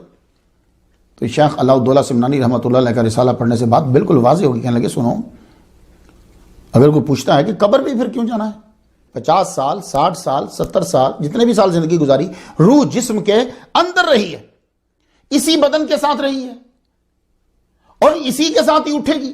یہی وجہ ہے کہ جہاں بدن ہوتا ہے روح اس مقام کو اپنی نظر میں رکھتی ہے. تو جہاں بدن ہوتا ہے یا اس کے کچھ اعضاء ہوتے ہیں، وہیں خاص طور پر اجزاء اصلیہ، یہ جو ریڑھ کی ہڈی جسے آپ کہتے ہیں، تو جہاں یہ ہے اب وہ روح وہاں خاص نظر رکھتی. اس لیے آپ قبر پہ جاتے ہو کہ اولیاء کرام کا جسد اطہر یہاں ہے، تو جب جسد اطہر یہاں ہے تو روح کی نظر بھی یہاں ہوگی. اللہ اکبر. میرا مقصد تو آپ کو شوق دلانا ہوتا ہے کہ آپ اولیاء اور صوفیاء سے عقیدت رکھیں، آپ خود ان کی کتب پڑھیں، گھر میں رکھیں، تاکہ آپ کو روحانیت کا علم ملے اور جھوٹے صوفیاء سے جان چھوٹ جائے آپ کی. اب جس نے زندگی دنیا میں جو آیا ہے اس نے واپس بھی جانا. آخری عمر میں آپ نے خلوت کو چھوڑ دیا. وجہ اپنے مرید شیخ عبداللہ رحمۃ اللہ علیہ کو لکھتے ہیں کہ تجھ میں روحانی حسن و جمال بڑھ گیا، ادھر میری جوانی نہیں رہی. 20 سال کا عرصہ ہوا ایک بزرگ جن کی اطاعت مجھ پر لازم تھی، واجب تھی، صوفی آباد میں انہوں نے حکم دیا کہ تمہیں چاہیے کہ تعظیم لامر اللہ ہے اور شفقت علی خلق اللہ میں مشغول ہو جاؤ، یعنی اب یہ چلے چھوڑ دو. تو ان کے کہنے پر میں نے خلوت کو چھوڑ دیا ہے، اب میں باہر. تو یہ آخری 20 سالوں میں خلوت میں قدم نہیں رکھا. اب تو اعضاء جو ہیں وہ کمزور ہو گئے ہیں. نماز پڑھتے ہوئے اعضاء میں جوڑوں میں درد ہوتا ہے، لیکن پھر بھی نماز میں نہیں چھوڑتا. اللہ اکبر جل شانہ. یہ ہوتے ہیں اولیاء صوفیاء. مکمل نماز ادا کرتا ہوں میں. مورخین کا کہنا ہے 77 سال 4 ماہ 2 دن آپ نے زندگی گزاری. ماہ رجب بروز جمعرات 736 ہجری میں وصال فرمایا. صوفی آباد کے برج حرار میں وفات پائی. الفاتحہ.